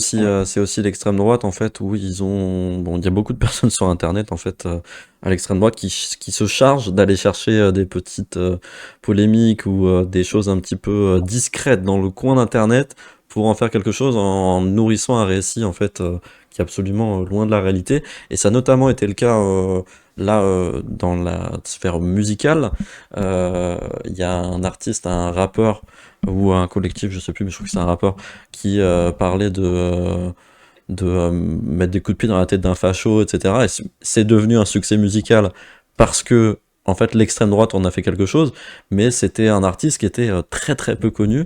Et finalement, en fait, l'extrême droite a voulu nourrir le récit que, on va dire, les personnes racisées des quartiers populaires qui font du rap sont là, en fait, pour nourrir, comment dire, une haine des blancs ou une haine des gens qui pensent pas comme eux, etc. Alors que, en fait, quand tu écoutes les rappeurs, aujourd'hui, il y en a très très peu qui s'attaquent à l'extrême droite, quoi. Et c'est pareil dans le milieu du cinéma, quoi. Et pareil, et du coup, Alcène, oui, c'est ce que tu disais, à part ce film, oui, à part du coup le film Un pays qui se tient sage, comme Le rond-point de la colère, ce sont que des exceptions, ouais, c'est ce que disait Rob, effectivement, euh, les, euh, les films sur le sujet sont très très peu développés, quoi. Moi, je voulais quand même... Vas-y, vas-y, je t'en prie.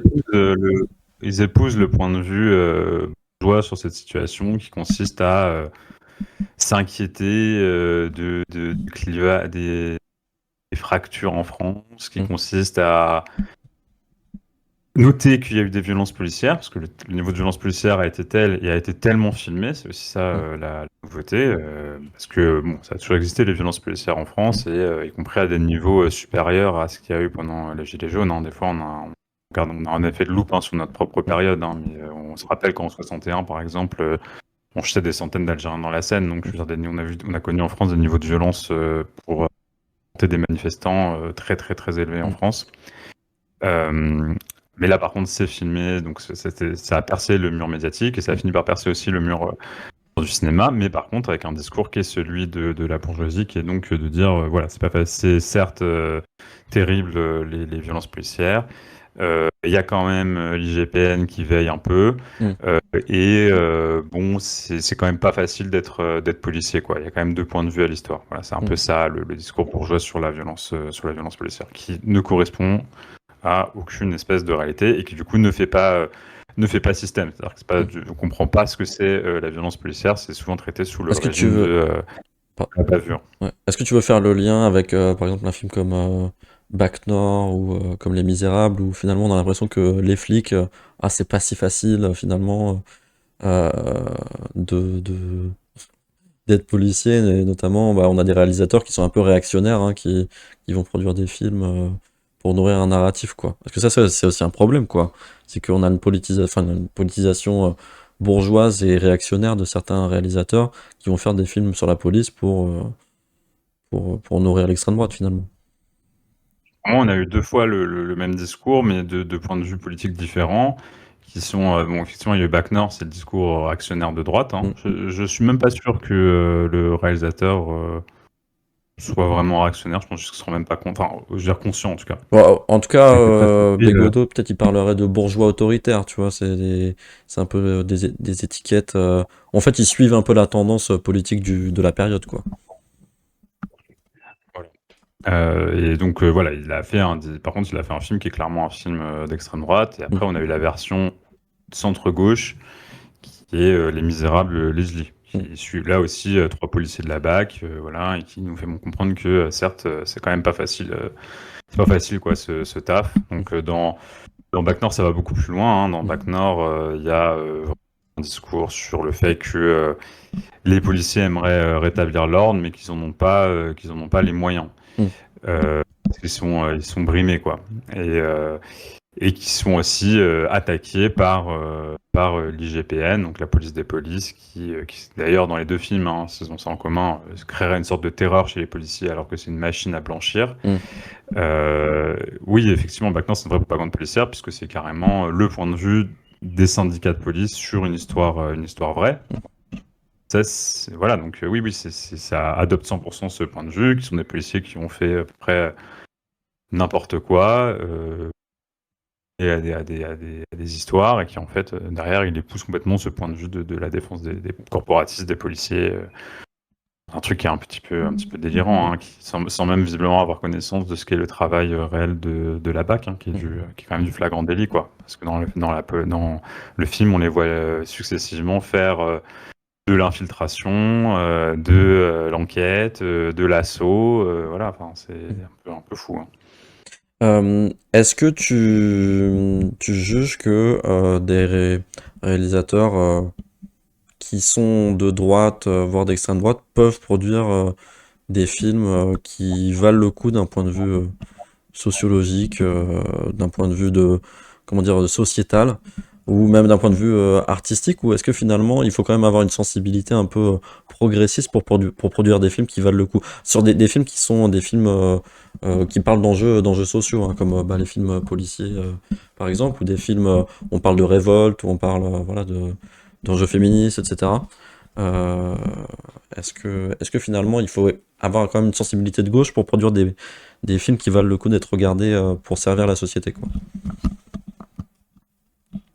Tout dépend de ton agenda politique, mais disons que pour représenter le monde, tout dépend de ce qu'on attend du Mm. cinéma, etc. Ouais, Mm. qu'il y ait des bons films qui tendent à droite, ça me semble évident. Enfin, il y a pas de doute là-dessus. De toute façon, moi, le regard bourgeois, je le situe pas comme un critère de qualité. Je veux dire, c'est pas parce qu'un film a un regard bourgeois que c'est un mauvais film. C'est pas parce que et l'inverse étant sans doute vrai aussi. Pour autant, je pense que ça peut quand même produire des effets esthétiques, notamment quand les cinéastes veulent représenter un réel qu'ils connaissent pas. Là, par contre, là, ça crée des problèmes. Donc, dans le cas de Bac Nord, par exemple, pour répondre à tes questions, je trouve que bon, le réalisateur vient de Marseille. Toutefois, on peut voir que la manière dont il représente les gangs de Marseille, ça ressemble quand même étrangement au cinéma américain hollywoodien et plus précisément aux gangs de Los Angeles, quoi. Beaucoup plus qu'à la réalité. Et donc, je pense qu'il est complètement imprégné de ce cinéma américain, qu'il essaie de reproduire la même chose en France et que du coup, il produit une image complètement fantasmée de ces réalités-là. Enfin, c'est un petit peu comme, tu vois, enfin, la manière dont l'extrême droite a récupéré ce film, qui demandait que ça, hein, tout était fait pour qu'il soit récupérable ainsi, ça me fait un peu penser à la manière dont ils utilisent depuis des années maintenant les images générées par IA pour représenter la France d'antan, quoi. C'est-à-dire, tu dis, voilà, ça c'était la France d'antan, tu zoomes sur leur image, tu vois qu'il manque que les gens ont trois bras, Mm. que les hommes sont en jupe, qu'ils ont des moignons. Enfin voilà, ça me fait un petit peu penser à ça. C'est-à-dire Mm. que non, je pense qu'il n'y a rien à attendre sur le plan politique et représentation du monde de ces films, des films de droite ou d'extrême droite. Après, sur le plan de la qualité cinématographique, tout dépend ce qu'on met derrière. Moi, je trouve ça difficile hein, de distinguer d'avoir un rapport complètement désidéologisé à un art qui est très idéologique. Mm. Donc, sais pas, hein, si on prend un film historique, par exemple, comme La naissance d'une nation, il y a des gens qui vont soutenir que c'est un film très important de l'histoire du cinéma, Mm, comme Les Dieux du Stade aussi, tu vois, que sur le plan technique, c'est formidable, etc. mm. La naissance d'une nation, c'est une apologie du Ku Klux Klan. Les Dieux du Stade, c'est un film de propagande nazie. Est-ce que est-ce qu'on peut vraiment prendre un film à ce point, le décorrélant de ce qu'il montre, de son contexte historique et de Oui, c'est production? ça. Ça, C'est c'est une question. finalement, est-ce que c'est, ouais, Ok. ouais. Je suis plutôt d'accord. Ouais. Enfin, je suis carrément d'accord même. Pardon. Après, disons qu'en tout cas, je pense que c'est important de savoir identifier quelle est l'idéologie à l'œuvre dans le film. Et parfois, ça peut même aider à l'apprécier au-delà de son idéologie. Donc là, j'ai pris des exemples extrêmes. Il y a des exemples un peu. Bac Nord, par ailleurs, c'est pas seulement que c'est un film de droite, c'est aussi, je pense, un mauvais film. Mais ça, c'est une autre question. Mais ça, c'est un Avec Gilles jugement de Lelouch valeur, d'ailleurs, un hein, jugement on de n'en a goût. pas parlé, mais il revient, Ouais. il est dans ce film aussi. Alcin qui dit Marine Le Pen avait tweeté qu'elle avait adoré Bac Nord. Il n'y a jamais eu de réflexion de la part du réalisateur par rapport à la réception de ce film. Ça, c'est un vrai sujet, hein, Ouais, c'est il aussi avait. de savoir quels effets politiques produisent certains films et un peu la responsabilité qu'on a en tant que réalisateur où en fait on va laisser les gens. Moi, ça me fait penser un peu à Fabrice Eboué quand il fait un peu des trucs, un peu des sketchs un peu homophobes où il dit oui, mais en fait, je suis dans un personnage, c'est une fiction. Oui, ben en fait, quel effet a concrètement, à quoi sert ton film? À quoi sert ton sketch? À quoi sert ta musique? Et ça, c'est aussi un peu le regard bourgeois, c'est de pouvoir de se sortir un peu des, des conséquences matérielles pour la société et du coup de la politisation du film, quoi. Enfin, bon, parce que ça, c'est aussi un des enjeux aussi de ton livre.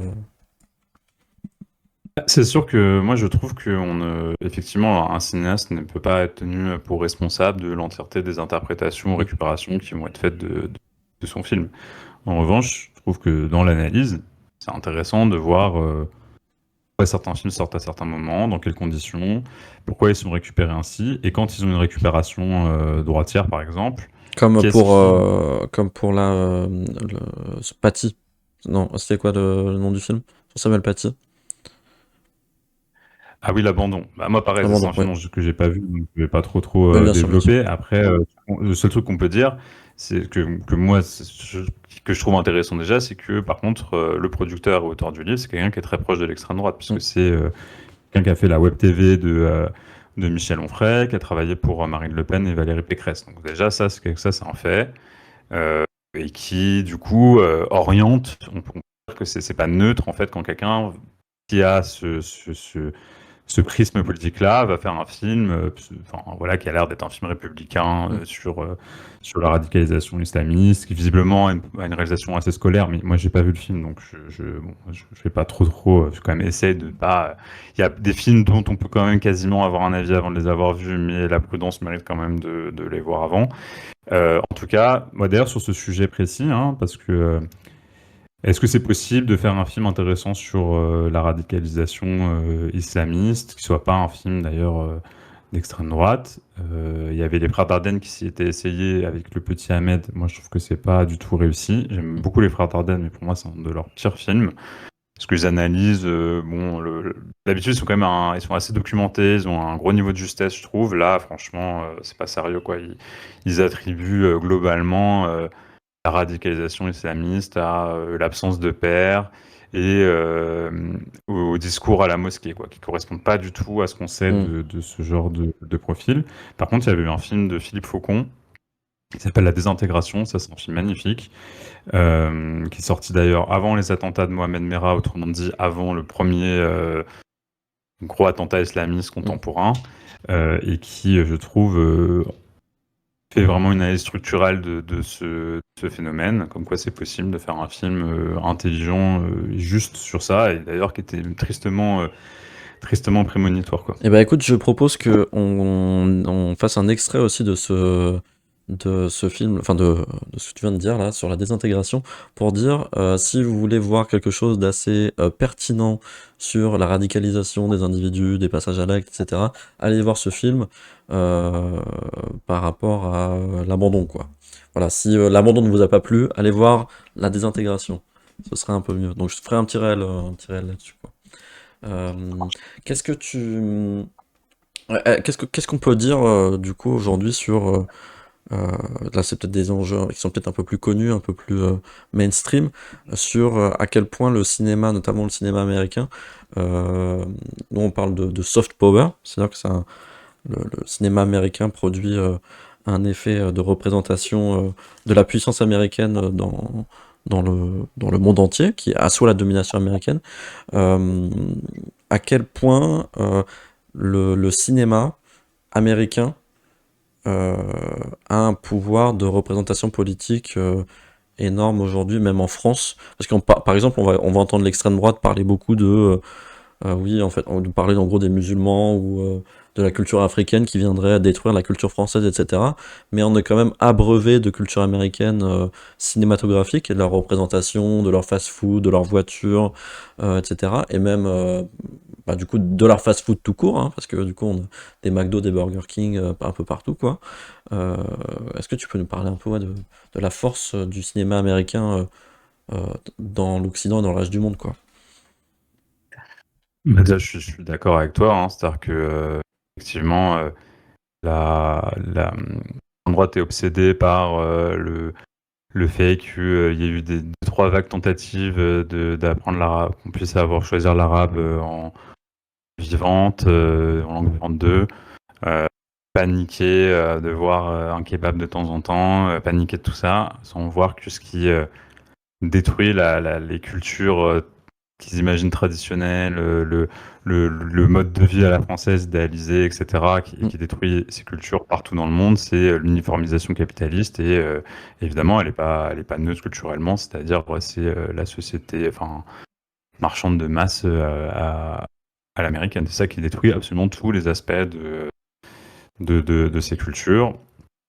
Et dans le cas plus précis d'Hollywood, bon, bah, effectivement, ça a déjà été beaucoup dit. Bien sûr que ça a un rôle. Euh, Moi, par exemple, disons que moi, j'ai pas traité beaucoup du bourgeois dans le cinéma américain. Je l'ai fait en fait à travers. Mm. Je parle de quelques films américains dans le livre, mais je parle de films en fait du cinéma indépendant et enfin dit indépendant en tout cas, et du cinéma dit d'auteur, qui en fait ressemble pas mal au cinéma d'auteur européen. En fait, ça. Mm. Donc il y a les mêmes prismes.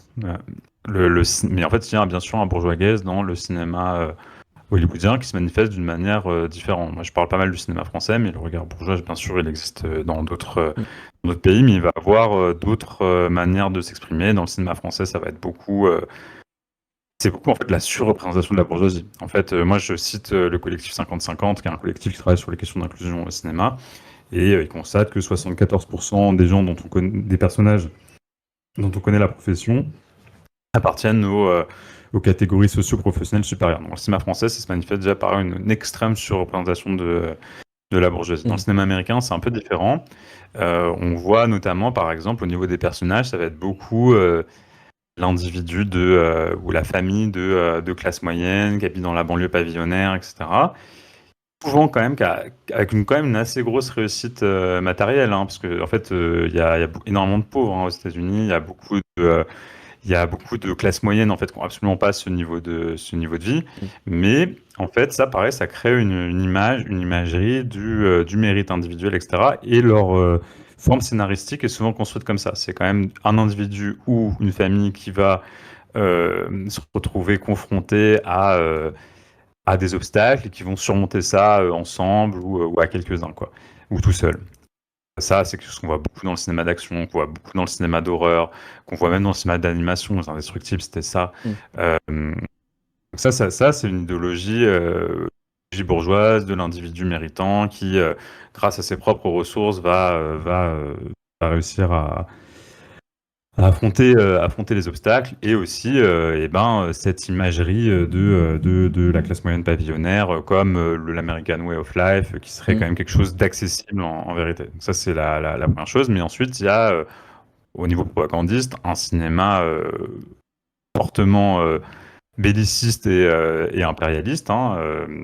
Sur les films de guerre, Voilà. notamment. Ouais, c'est le cinéma hollywoodien, un cinéma très viril et qui va venir accompagner aussi un discours, euh, un discours guerrier. Ça, c'est pareil, c'est assez classique. Le cinéma des années 90, le cinéma d'action des années 90, c'était énormément ça. Air Force One, ce genre de film avec le président qui est joué par Harrison Ford. On voit souvent d'ailleurs ces présidents qui sont des personnages littéralement du président et un personnage récurrent dans le cinéma hollywoodien. Et puis il y a eu plein de films autour de la mise en blanche, etc. Euh, qui sont décrits comme des héros, quoi, et qui sont décrits comme des héros particuliers, qui sont des héros qui seraient des gens, des Américains lambda, tu sais, qui vont regarder le foot, le baseball, etc. Mm. Qui font des Qui petites blagues, s'affronteraient, du voilà. coup, Mm. qui s'affronteraient à une bureaucratie un peu ringarde, mais qui en fait seraient des gens normaux. Ça, c'est complètement délirant quand on connaît un petit peu Clairement. ce genre de structure de pouvoir. Donc il y avait ce cinéma qui existe toujours, qui sont des films, des gros films d'action, de guerre, etc. Moi, ce que je voyais dans le livre, c'est par contre qu'on a maintenant ça aussi, y compris en provenance du cinéma indépendant. Ça, c'est plutôt nouveau, par contre, il me semble. C'est-à-dire qu'il y a eu un cinéma indépendant américain qui était très radical sur ces questions. Aujourd'hui, on a des cinéastes du cinéma indépendant américain qui viennent épouser ce genre de discours. Le dernier exemple que j'aurais en date, j'avais fait un long article dessus d'ailleurs dans Frustration qui s'appelle House of Dynamite, voilà, un Ok. super accent, de Catherine Bigelow, qui pour moi d'ailleurs c'est un peu spécialisée là-dedans, qui était la réalisatrice de Démineur, pareil, qui traitait la question de la guerre en Irak, mais du point de vue de l'adrénaline pour les soldats. House of Dynamite, c'est quand même un film qui nous dit en substance que la puissance guerrière américaine n'est plus aussi forte qu'on l'imagine, qu'en fait elle peut très bien être battue. C'est-à-dire que les systèmes antinucléaires, etc., ne sont pas imbattables, etc. Donc ça joue un peu sur le traumatisme du 11 septembre, enfin l'idée que en fait ce niveau de sécurité n'est pas au niveau qu'on croit, parce que House of Dynamite, c'est l'histoire, en fait, c'est 3 fois la même scène d'un point de vue différent sur un missile qui va frapper les États-Unis et savoir s'ils vont réussir ou pas à dévier le missile, à le faire exploser, etc. Mm. Euh, Non, merci Mandy pour On a mis l'article dans le chat. Ton article. la- la- ouais, merci beaucoup. La peur de la guerre nucléaire, c'est un sujet très intéressant, qui avait déjà traité, par exemple, le cinéma indépendant américain, avec Point limite de Sidney Lumet, qui est un film assez démentiel sur cette question, qui a extrêmement bien vieilli, je trouve. À part que c'est un film en noir et blanc, je veux dire, on le lance, au bout de 10 minutes, on est dedans, et franchement, c'est assez Est-ce que tu peux nous exceptionnel. rappeler le titre? Ouais, c'est Point limite. Point limite. Ouais. Ça, je trouve c'est un film extraordinaire. Et Box of Dynamite, c'est pas du tout la même conclusion. La conclusion, c'est comme on est menacé par un certain nombre de puissances ennemies, est-ce que le mieux à faire, ce serait pas de prendre en charge cette question et de frapper les premiers? Il se trouve que le film est sorti, je sais plus exactement à quelle date, oui, en octobre 2025. Depuis lors, les États-Unis ont multiplié ce genre d'intervention et parfois même avec ce genre de prétexte. C'est-à-dire la guerre en Iran, c'est pour détruire soi-disant pour détruire le programme nucléaire iranien. Maintenant, on voit bien que ça a pris L'argument d'autres d'Israël aussi. prétextes. Ouais. Voilà. À côté de ça, ils ont attaqué le Venezuela. Ils ont aussi attaqué. Ils veulent maintenant attaquer Cuba.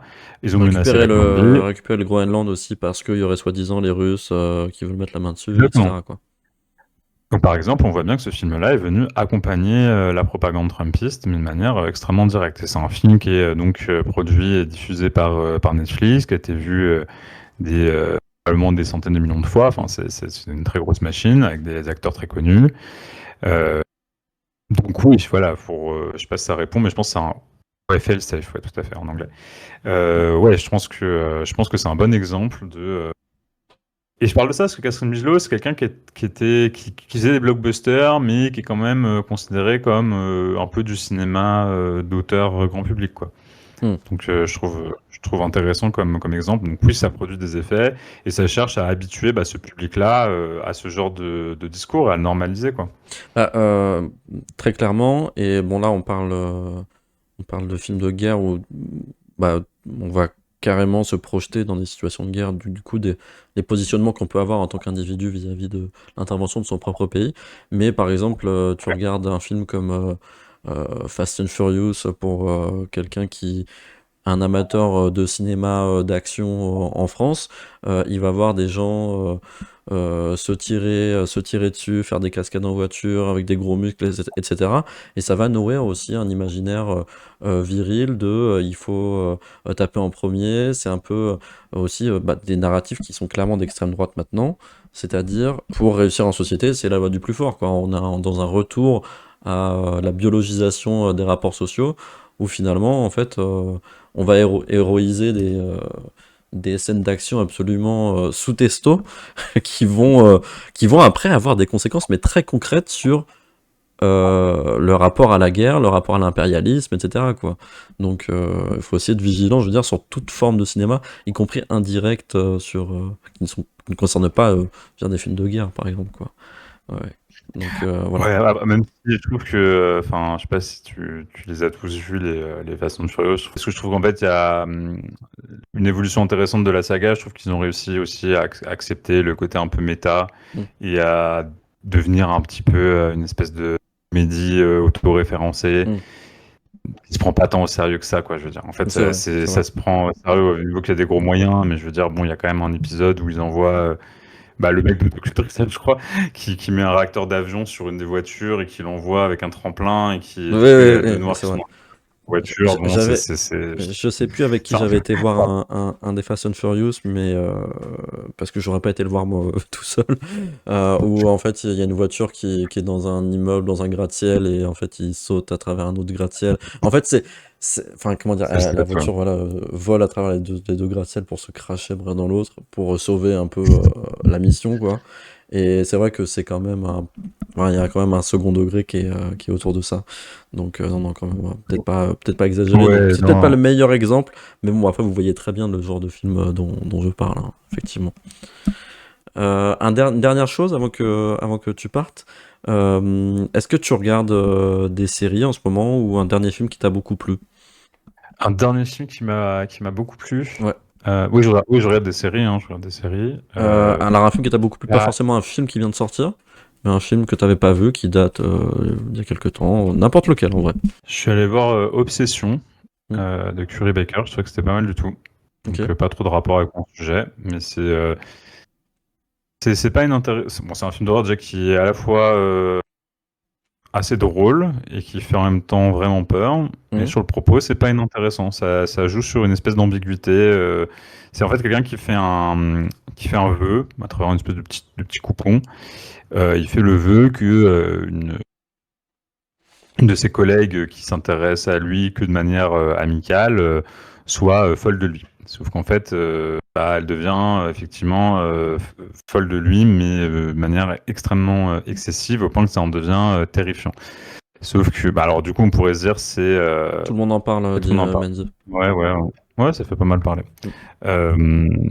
Euh, moi, je trouvais pas mal du tout. C'est vrai que ça joue sur les dynamiques. On se dit, ça, tu vois, il y a des rires un peu dans la salle qui jouaient sur un truc un peu mascu, tu vois, Hmm. la copine un peu trop jalouse, etc. Mais en même temps, ça ne casse.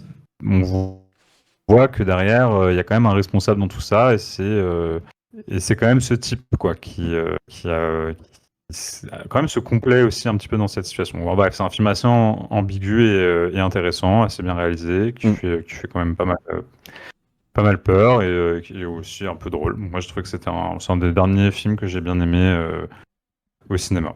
Ok. Et série? Une série que j'ai aimée.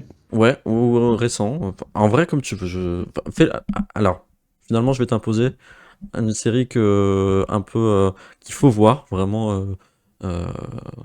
Comment dire, must see, must watch.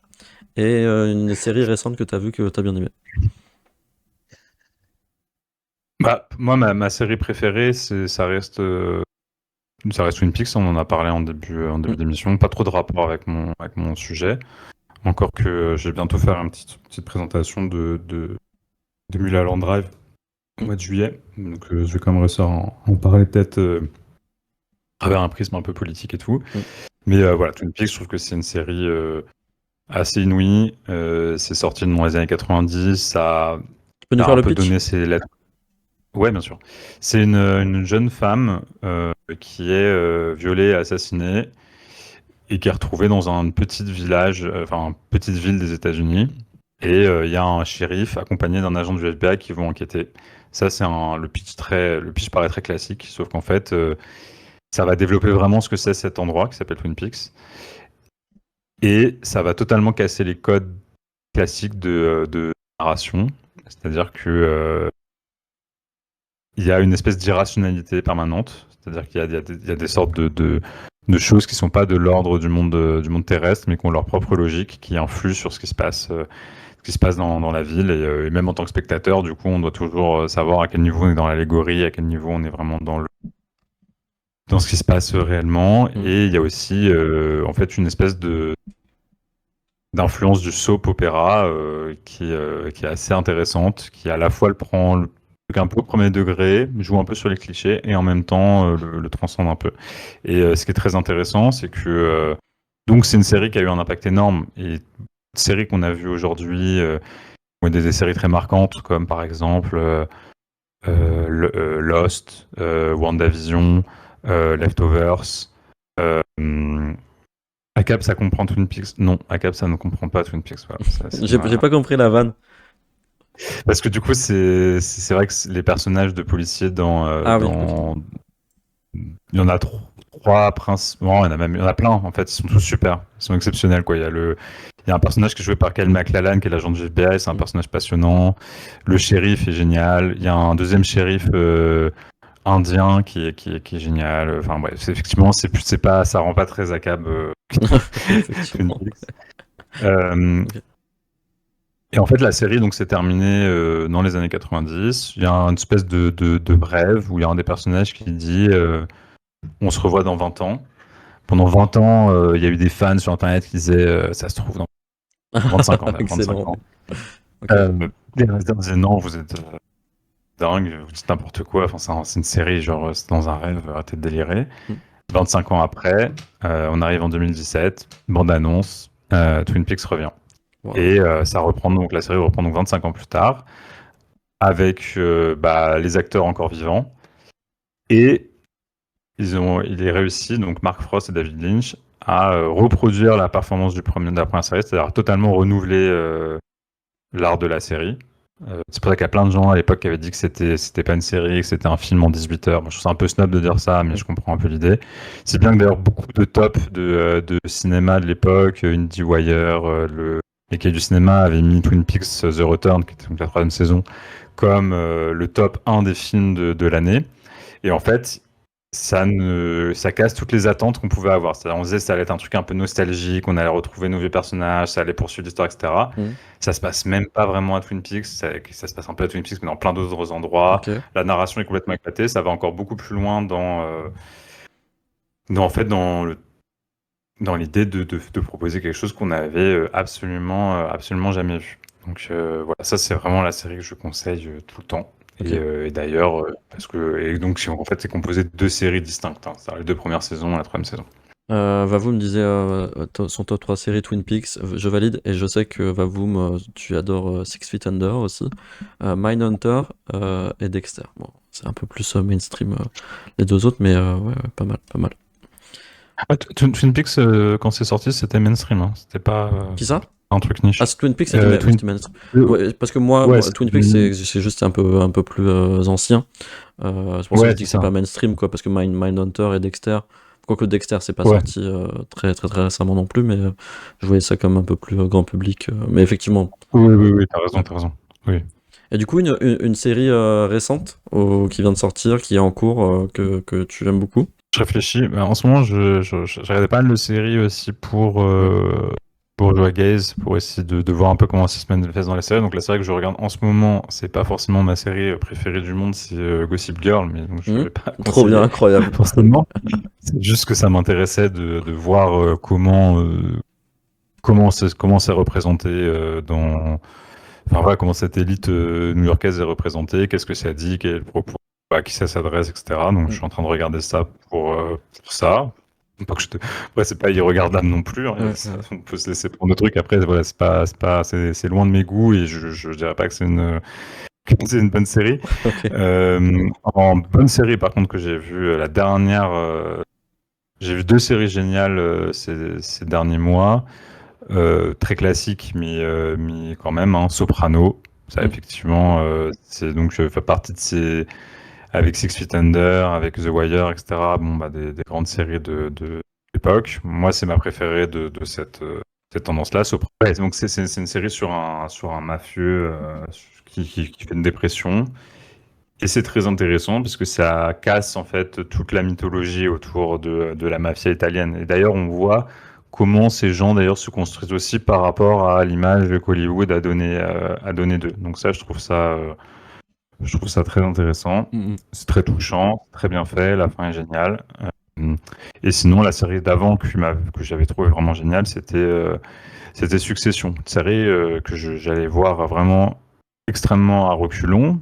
On me disait c'est génial, etc. On m'avait dit ça de tellement de séries que j'avais pas aimé, par exemple Mad Men, que je trouve extrêmement plus complaisant dans sa description de l'entreprise et de la bourgeoisie que Ok. les Successions. Succession, c'est une série qui est plus ou moins inspirée de la famille Murdoch aux États-Unis, qui est donc un très gros empire capitaliste et médiatique. Et on suit donc quelques personnages dans une affaire de succession d'entreprise. Alors sur le Hmm. papier, moi, autant dire que ça m'enthousiasmait pas du tout. Sauf qu'en fait, c'est vraiment une analyse assez poussée, assez documentée, et surtout dans la mise en scène.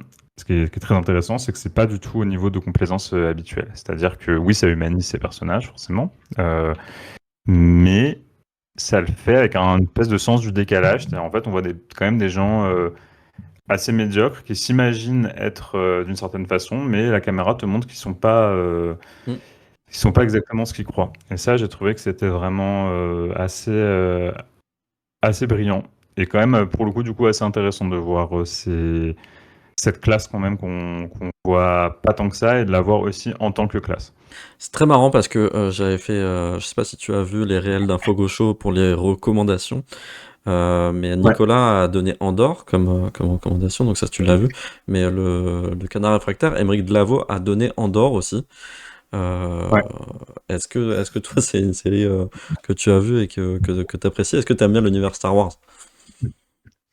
Je suis pas un fan hardcore comme plein de gens, mais je déteste pas. Enfin, j'ai regardé, pour moi, j'aime bien quoi. Enfin, j'ai pas Ok, de. C'est pas mes films de science-fiction préférés. ok. J'ai vu la première saison d'Andorre, j'ai pas vu la deuxième. C'est Apparemment c'est la important parce deuxième qu'il qui est la semblerait. meilleure, mais voilà. Voilà, tout le monde dit que c'est la deuxième la meilleure. Moi, j'avais bien aimé en plus le, l'épisode enfin pas l'épisode du coup, enfin le film Star Wars Hmm. sur, c'était Rogue Nation, un truc comme ça, ou je sais plus comment ça s'appelait, Rogue, qui est donc Rogue One? de quoi? Rogue One ou Rogue Ouais, Nation? Rogue One, ouais. Rogue One, ouais. Ouais, Ok. j'ai trouvé que c'était intéressant, ouais. Hmm. Enfin, espèce de mission kamikaze et tout ça, je trouve que c'était un peu plus radical que d'hab. Euh, ouais, je crois qu'on n'est pas forcément, c'est pas la série sur laquelle on est le plus aligné avec Nicolas et Mélenchon aussi, hein, qui avait conseillé Andorre. Mélenchon, c'est vrai? Ah Euh, putain, j'ai raté ça. ouais, Incroyable. Ok. absolument. Donc, bon, c'est pas que Nicolas tout seul qui délire avec ça. Il y a beaucoup de gens qui prêtent beaucoup de qualités révolutionnaires Hmm. à Andorre. Moi, je j'ai pas réussi pour l'instant à y voir ce que beaucoup de gens y ont vu. Ok. C'est-à-dire que je trouve que ça reste pour l'instant, moi où j'en suis, hein, c'est la première saison, je trouve que ça reste quand même à l'échelle un peu du slogan. C'est-à-dire que oui, on voit un petit peu plus de choses sur le fonctionnement de l'Empire, mais en fait, je trouve qu'on n'en voit quand même pas grand-chose. J'ai Hmm. l'impression qu'il y a un effet de projection aussi. Je comprends, hein, je veux dire, la frustration, on fait un C'est peu un ça des truc de fois, on fan, essaie de quoi. voir le verre. De quoi? C'est beaucoup une série pour fans aussi, quoi. Ouais, je pense, mais je pense aussi que possiblement, c'est pas. parce qu'on montre une résistance que forcément c'est extrêmement applicable au monde Mm. d'aujourd'hui ou que c'est forcément d'une grande radicalité Clairement, clairement. politique. Après, je déteste pas. Moi, je me suis un petit peu ennuyé pour être honnête devant Ok. Andor. J'avais vu d'autres séries Star Wars. J'avais bien aimé Ahsoka. Je trouve que c'était pas mal.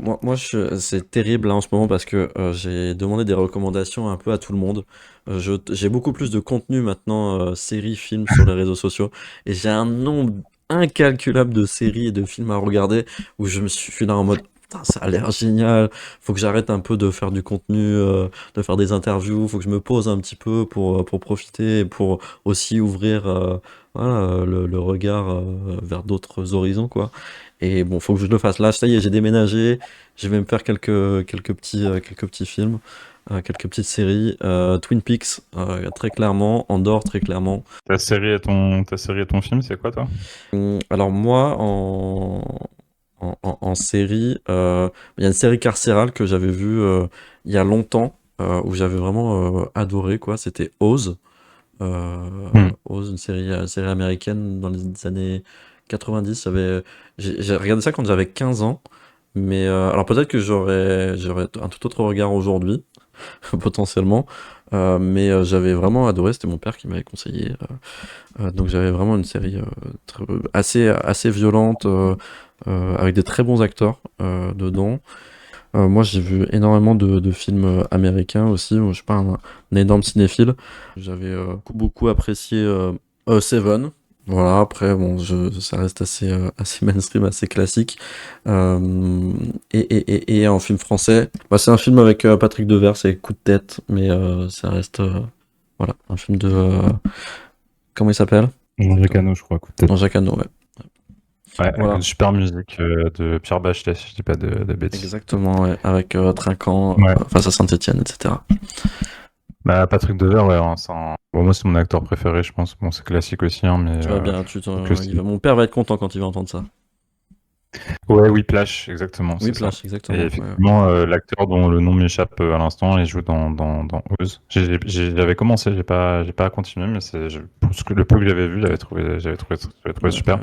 Et effectivement, c'est la même période, un peu du premier moment où la série enfin, est devenue un art un peu légitime, quoi, Mm. avec bah, du coup Sopranos, Six Feet Under, The Mm. Wire, c'est la même période, et c'était HBO, tout ça, je crois. Si, quand même, je pense mon film préféré. Alors, très peu politisant, très peu utile, mais j'ai adoré l'ambiance du film Collatéral, avec Jimmy Fox et Tom Cruise. C'est un film qui a été oscarisé, je crois, il me semble, non? Qui était quoi? Qui a été oscarisé. Ah, je me souviens pas de ça. Mais ouais, ouais, c'est c'est un film super Et, intéressant aussi. et sinon, Les Évadés, du coup. Voilà, ça reste, Ah oui. effectivement. Collatéral, c'est un film du coup pour ceux qui connaîtraient pas, un film de Michael Mann, un Ouais, réalisateur de Hit et tout. Et c'était un peu un moment de marquant parce que ça fait partie des premiers films entièrement tournés en numérique. On avait vraiment vu, je trouve, c'est quand même aussi ce qui rend le film assez beau, c'est comment il filme la ville la nuit. mm. Et c'était justement permis aussi par ses nouvelles capacités. Super ravi d'avoir cette anecdote, trop bien. Et pour des Et- lectures un peu politiques de Michael Mann, vous pouvez aller voir, il y a pas mal bon, il y a des livres aussi surtout, mais il y a pas mal de vidéos de Jean-Baptiste Aurec, un historien qui est un historien du cinéma, qui a ok. travaillé sur le nouvel Hollywood, le cinéma américain des années 70, et lui, c'est un fan absolu de films de Michael Mann, peut-être plus enfin, je trouve qu'il lui prête des fois beaucoup d'intention, donc, peut-être qu'il surévalue un petit peu Michael Mann, selon moi, mais bon, ça se discute. Mais en tout cas, c'est toujours très intéressant qu'il en dit. Si vous voulez aller écouter, c'est assez Ouais, chouette. ouais, ouais, ouais. Mais moi, j'encourage aussi les militants hardcore qui font que militer, militer, militer, militer. Des fois, prenez un petit peu de temps. Des fois, bon, les luttes individuellement, on ne changera pas la face des luttes. Et si vous voulez vous ressourcer et prendre du temps justement pour avoir un peu de recul, regarder des séries, regarder des films, c'est important aussi d'avoir un moment où on découvre des sensations, on découvre des perspectives. On a, comment dire, certaines fascinations des fois pour certaines œuvres, donc je vous encourage à prendre du temps là-dessus, parce que c'est le cas pour moi, par exemple. C'est que je milite énormément, notamment avec le média, avec InfoGo et je prends plus de temps de regarder des fictions, des documentaires, etc. Et notamment pour la chaîne Cabo, sur Twitch, j'ai aussi envie qu'on regarde un peu des documentaires, notamment. Il y a pas longtemps, là, j'ai vu un super documentaire de la chaîne YouTube Vice qui parle d'une opération de police dans les années 80 à Philadelphie, où ils ont carrément lâché une bombe sur une maison d'un d'un espèce de gang révolutionnaire afro-américain, où ça avait cramé tout le quartier, etc. Et vraiment, j'étais là en mode, mais c'est trop bien de regarder ce genre de reportage. En plus, c'est très peu connu ce genre d'histoire. Et il y a notamment des reportages aussi en France, sur Arte notamment, qui sont exceptionnels. Donc, vraiment, allez les voir. Et des super réalisateurs de cinéma documentaire aussi qui sont à découvrir, quoi. Il y avait juste une question de la baguette marxiste qui disait, euh, il insistait sur une question à laquelle on n'a pas répondu. Désolé. La réponse m'intéresse beaucoup. Est-ce qu'il y a des organisations dans le cinéma qui font attention à ce regard bourgeois et qui essaient de faire vivre un cinéma plus populaire? Donc des organisations.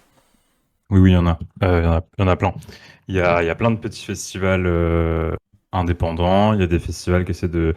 Récemment, il y avait le Décolonial Film Festival qui essaye de faire connaître les films anticolonialistes. Hein. C'est pas forcément que dans le propos, c'est aussi dans une manière de faire et de produire. Et il y a des collectifs de cinéma qui essayent d'avoir des approches plus collégiales, enfin plus collectives, pardon, dans les manières de produire et de distribuer. Ça existe en France, ça existe aussi, et ça a existé dans le passé dans d'autres pays, heureusement. Après, c'est là où je suis toujours un petit peu frustrant quand je parle de ces sujets-là.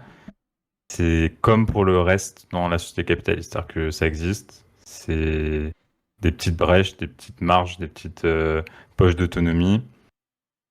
C'est pas, je veux dire, on peut pas espérer beaucoup plus que ça dans dans la société actuelle. Hein. C'est comme pour les gens qui essaient de faire des entreprises autogérées ou des espaces autogérés, tout ça existe. Mm. Après, voilà, ça reste marge, mais oui, bien sûr, ça existe dans le cinéma, ouais, clairement. Peut-être un petit regret d'ailleurs de ne pas avoir assez exploré ça dans le livre, rapidement, mais, euh, mais bon, l'idée c'était de parler du regard bourgeois, hein, plus que de parler des alternatives que j'essaie quand même de dessiner dans le livre, mais c'est une petite partie, quoi. Très bien, super. Bah, Mandy disait, ah, j'allais parler du Décolonial Film Festival. Et bah voilà, c'est fait. Super, merci beaucoup. Juste, j'ai complètement oublié de parler d'un film qui m'a fait pleurer il y a pas longtemps. Tellement j'ai trouvé beau et incroyable. En fait, j'ai découvert Spirit il y a le film d'animation Spirit avec Ah, les chevaux, etc.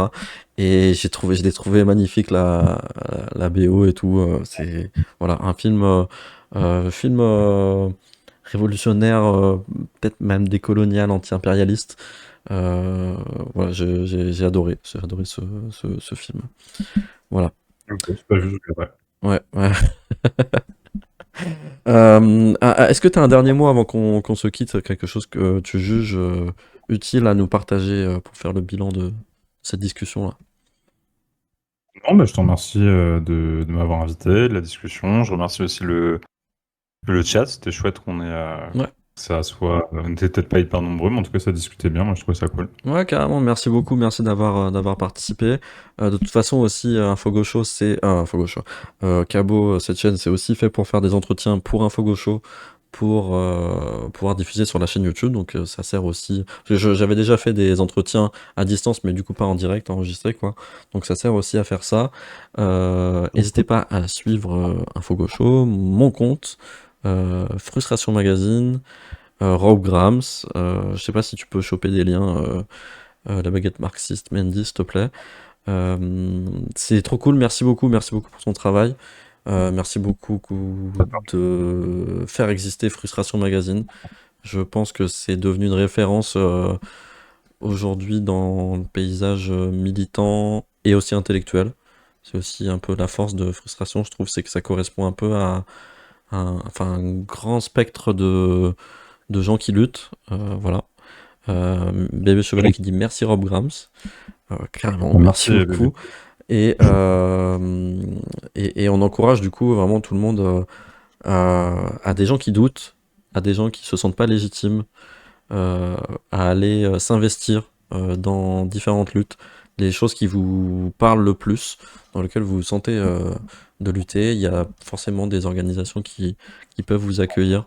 Euh, voilà, même Info Gaucho peut vous accueillir aussi si vous voulez donner un coup de main. On est là, on est ensemble. Soy Girl, merci beaucoup Soy Girl, merci beaucoup Sandra, merci à toutes les personnes qui ont suivi, merci à Farton Bink qui est passé, ça fait plaisir de voir camarade de frustration. Merci aussi à Nicolas qui a partagé la story tout à l'heure. Il m'a dit qu'il le ferait, donc il l'a fait, merci. C'est très sympa. Et Mandy qui disait on était que 1200 sur le stream, ouais, petit score aujourd'hui, mais bon, voilà. Et il disait Spirit, Selon les manifestants, ouais. Spirit top film anticapitaliste, ouais, dans son top en tout cas. Voilà. N'hésitez pas, du coup là je vais faire la conclusion peut-être pour YouTube. N'hésitez pas à vous abonner, à faire un don sur la cagnotte d'Info Gaucho qui se situe en description, à faire un don aussi à Frustration Magazine et aller leur donner de la force. Et d'ailleurs, quand vous voyez du contenu d'Info Gaucho ou de Frustration, vous mettez un petit like automatiquement et vous mettez un petit commentaire pour donner de la force pour la visibilité, pour l'algo. Voilà, c'est important. Merci beaucoup à tous. Voilà, merci Rob. Je vais continuer un tout petit peu le live et puis je vais te laisser partir tranquillement. Bah, merci encore à toi et merci à tout le chat. Merci, À merci la beaucoup prochaine. et j'espère qu'on aura l'occasion de se revoir à l'occasion. Voilà. J'en doute, j'en doute pas. Salut, Donc, merci beaucoup. à vite. Ciao. Ciao. Quel plaisir. Ah, bon, ça a disparu. Donc ça, c'était, voilà, merci Rob et toute l'équipe de Frustration. C'était cool. Je suis navré en fait d'avoir, ça m'a un petit peu agacé là d'avoir ce problème de cam. Il y a encore ce petit souci au début. Parce qu'en plus, j'ai dû relancer le stream parce que j'ai dû débrancher mon téléphone pour le partage de co. Bref, des trucs techniques, donc encore pas mal de progrès à faire. Juste, je voulais vous dire que dimanche, je vais à Saint-Denis. Il y a le meeting de la France Insoumise et il y aura pas mal de monde. Et je suis en contact avec une personne de parole d'honneur pour faire du contenu avec eux, les voir, enfin voilà. Et du coup, bah, il y aura les grands pontes comment dire, tous les grands pontes de la France Insoumise, quoi. Bali Bagayoko, il y aura Louis Boyard, il y aura Mélenchon. C'est un meeting de campagne, donc évidemment, quoi. Ça va être, euh, ça va être super. Ça va être super. Et d'ailleurs, pas mal de choses. C'est pas un problème de DA. Attends. Mais, mais c'est pas un problème, c'est la DA. Oui, c'est vrai, c'est la DA de gauche de faire ça, là, de faire les choses un peu de manière à l'arrache. Mais c'est pas tant à l'arrache que ça, parce que finalement, c'est pas mal de préparation. Mais c'est juste de connaître un peu plus le fonctionnement de Twitch et des, aussi avoir du bon matériel, finalement. Et de connaître un peu comment tout ça fonctionne, quoi. Attendez, je vais mettre en grand.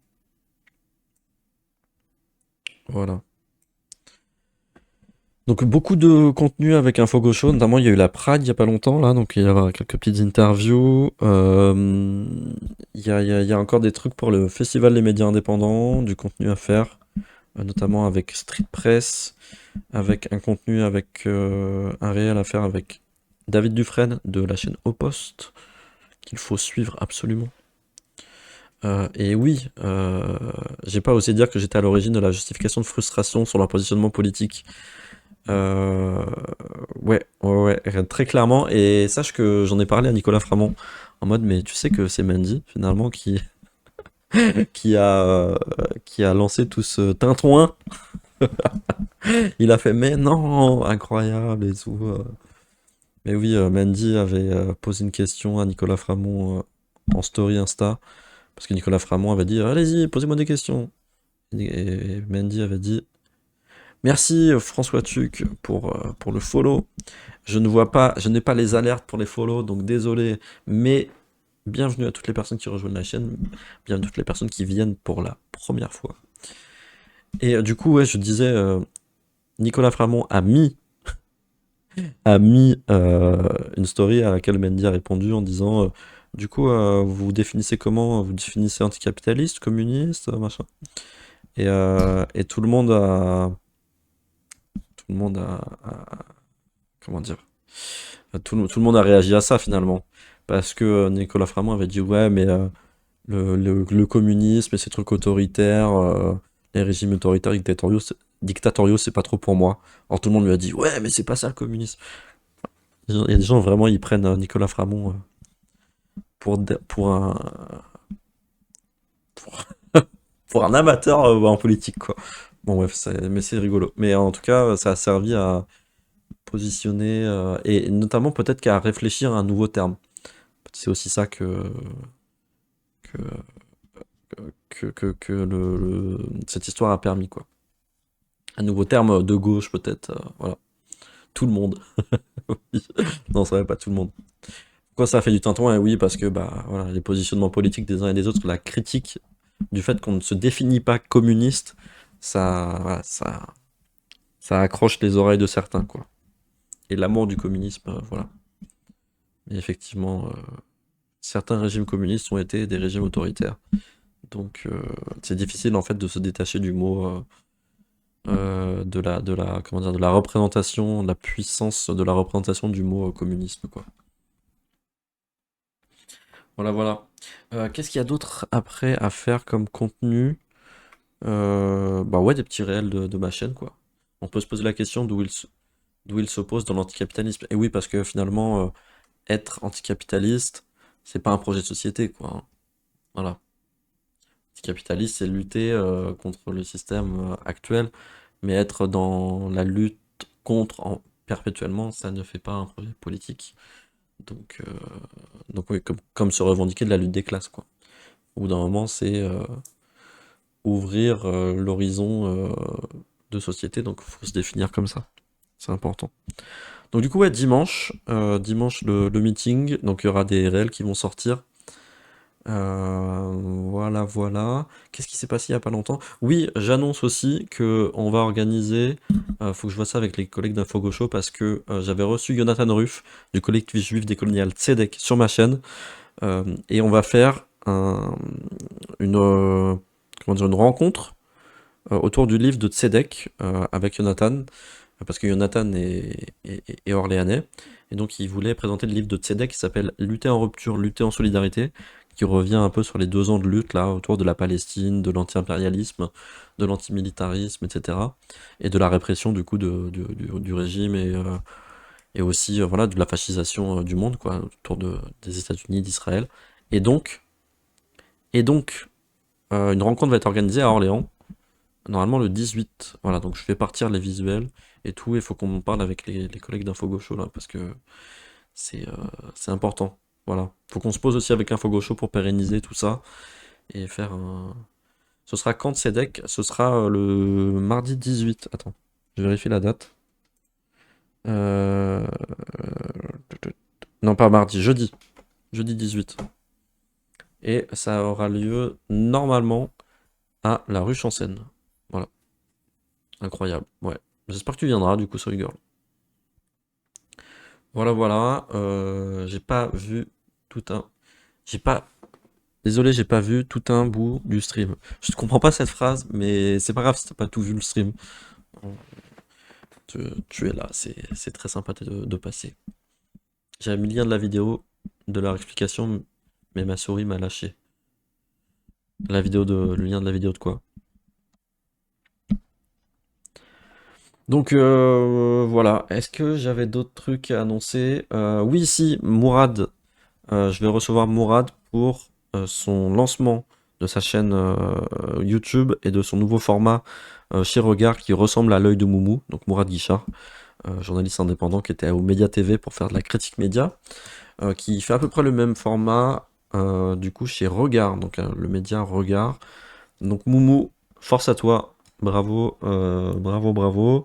Donc je le reçois lundi prochain, voilà. Parce qu'en fait, il sort son émission du coup de critique média sur sa chaîne YouTube et sur Regard mardi. Et la première émission est avec Guillaume Meurice. Voilà. Guillaume Meurice, le stream est en rediff gratuite. Oui, le stream est en rediff gratuite.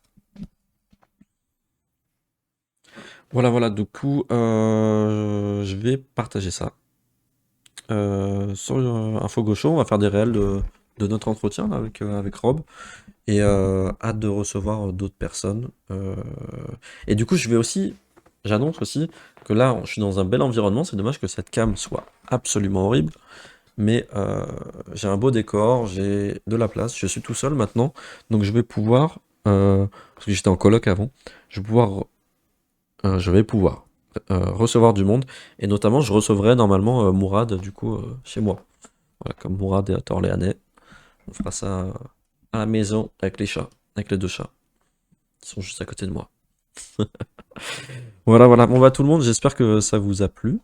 N'hésitez pas si vous avez des questions ou des suggestions ou des trucs à dire sur votre actualité ou sur un sujet en particulier, un coup de gueule ou un avis sur ce qui se passe. Voilà, l'été, la campagne pour les présidentielles va... En tout cas, là, cette année, ça va être très très soutenu. Les enjeux vont être très très forts parce que le monde aussi regarde ce qui se passe en France et il y a des points de bascule hein, entre l'extrême droite et la gauche radicale. Donc en tout cas, moi, ça va être hyper important pour moi de militer jusqu'à avril 2027, quoi. On veut voir les chats. Super intéressant, merci. Sandra, merci à toi, merci Noé. N'hésitez pas à follow pour pas rater les prochains streams. Oui, effectivement. Usul, il montrait son chat. Et il a raison, c'est la base de tout, en vrai.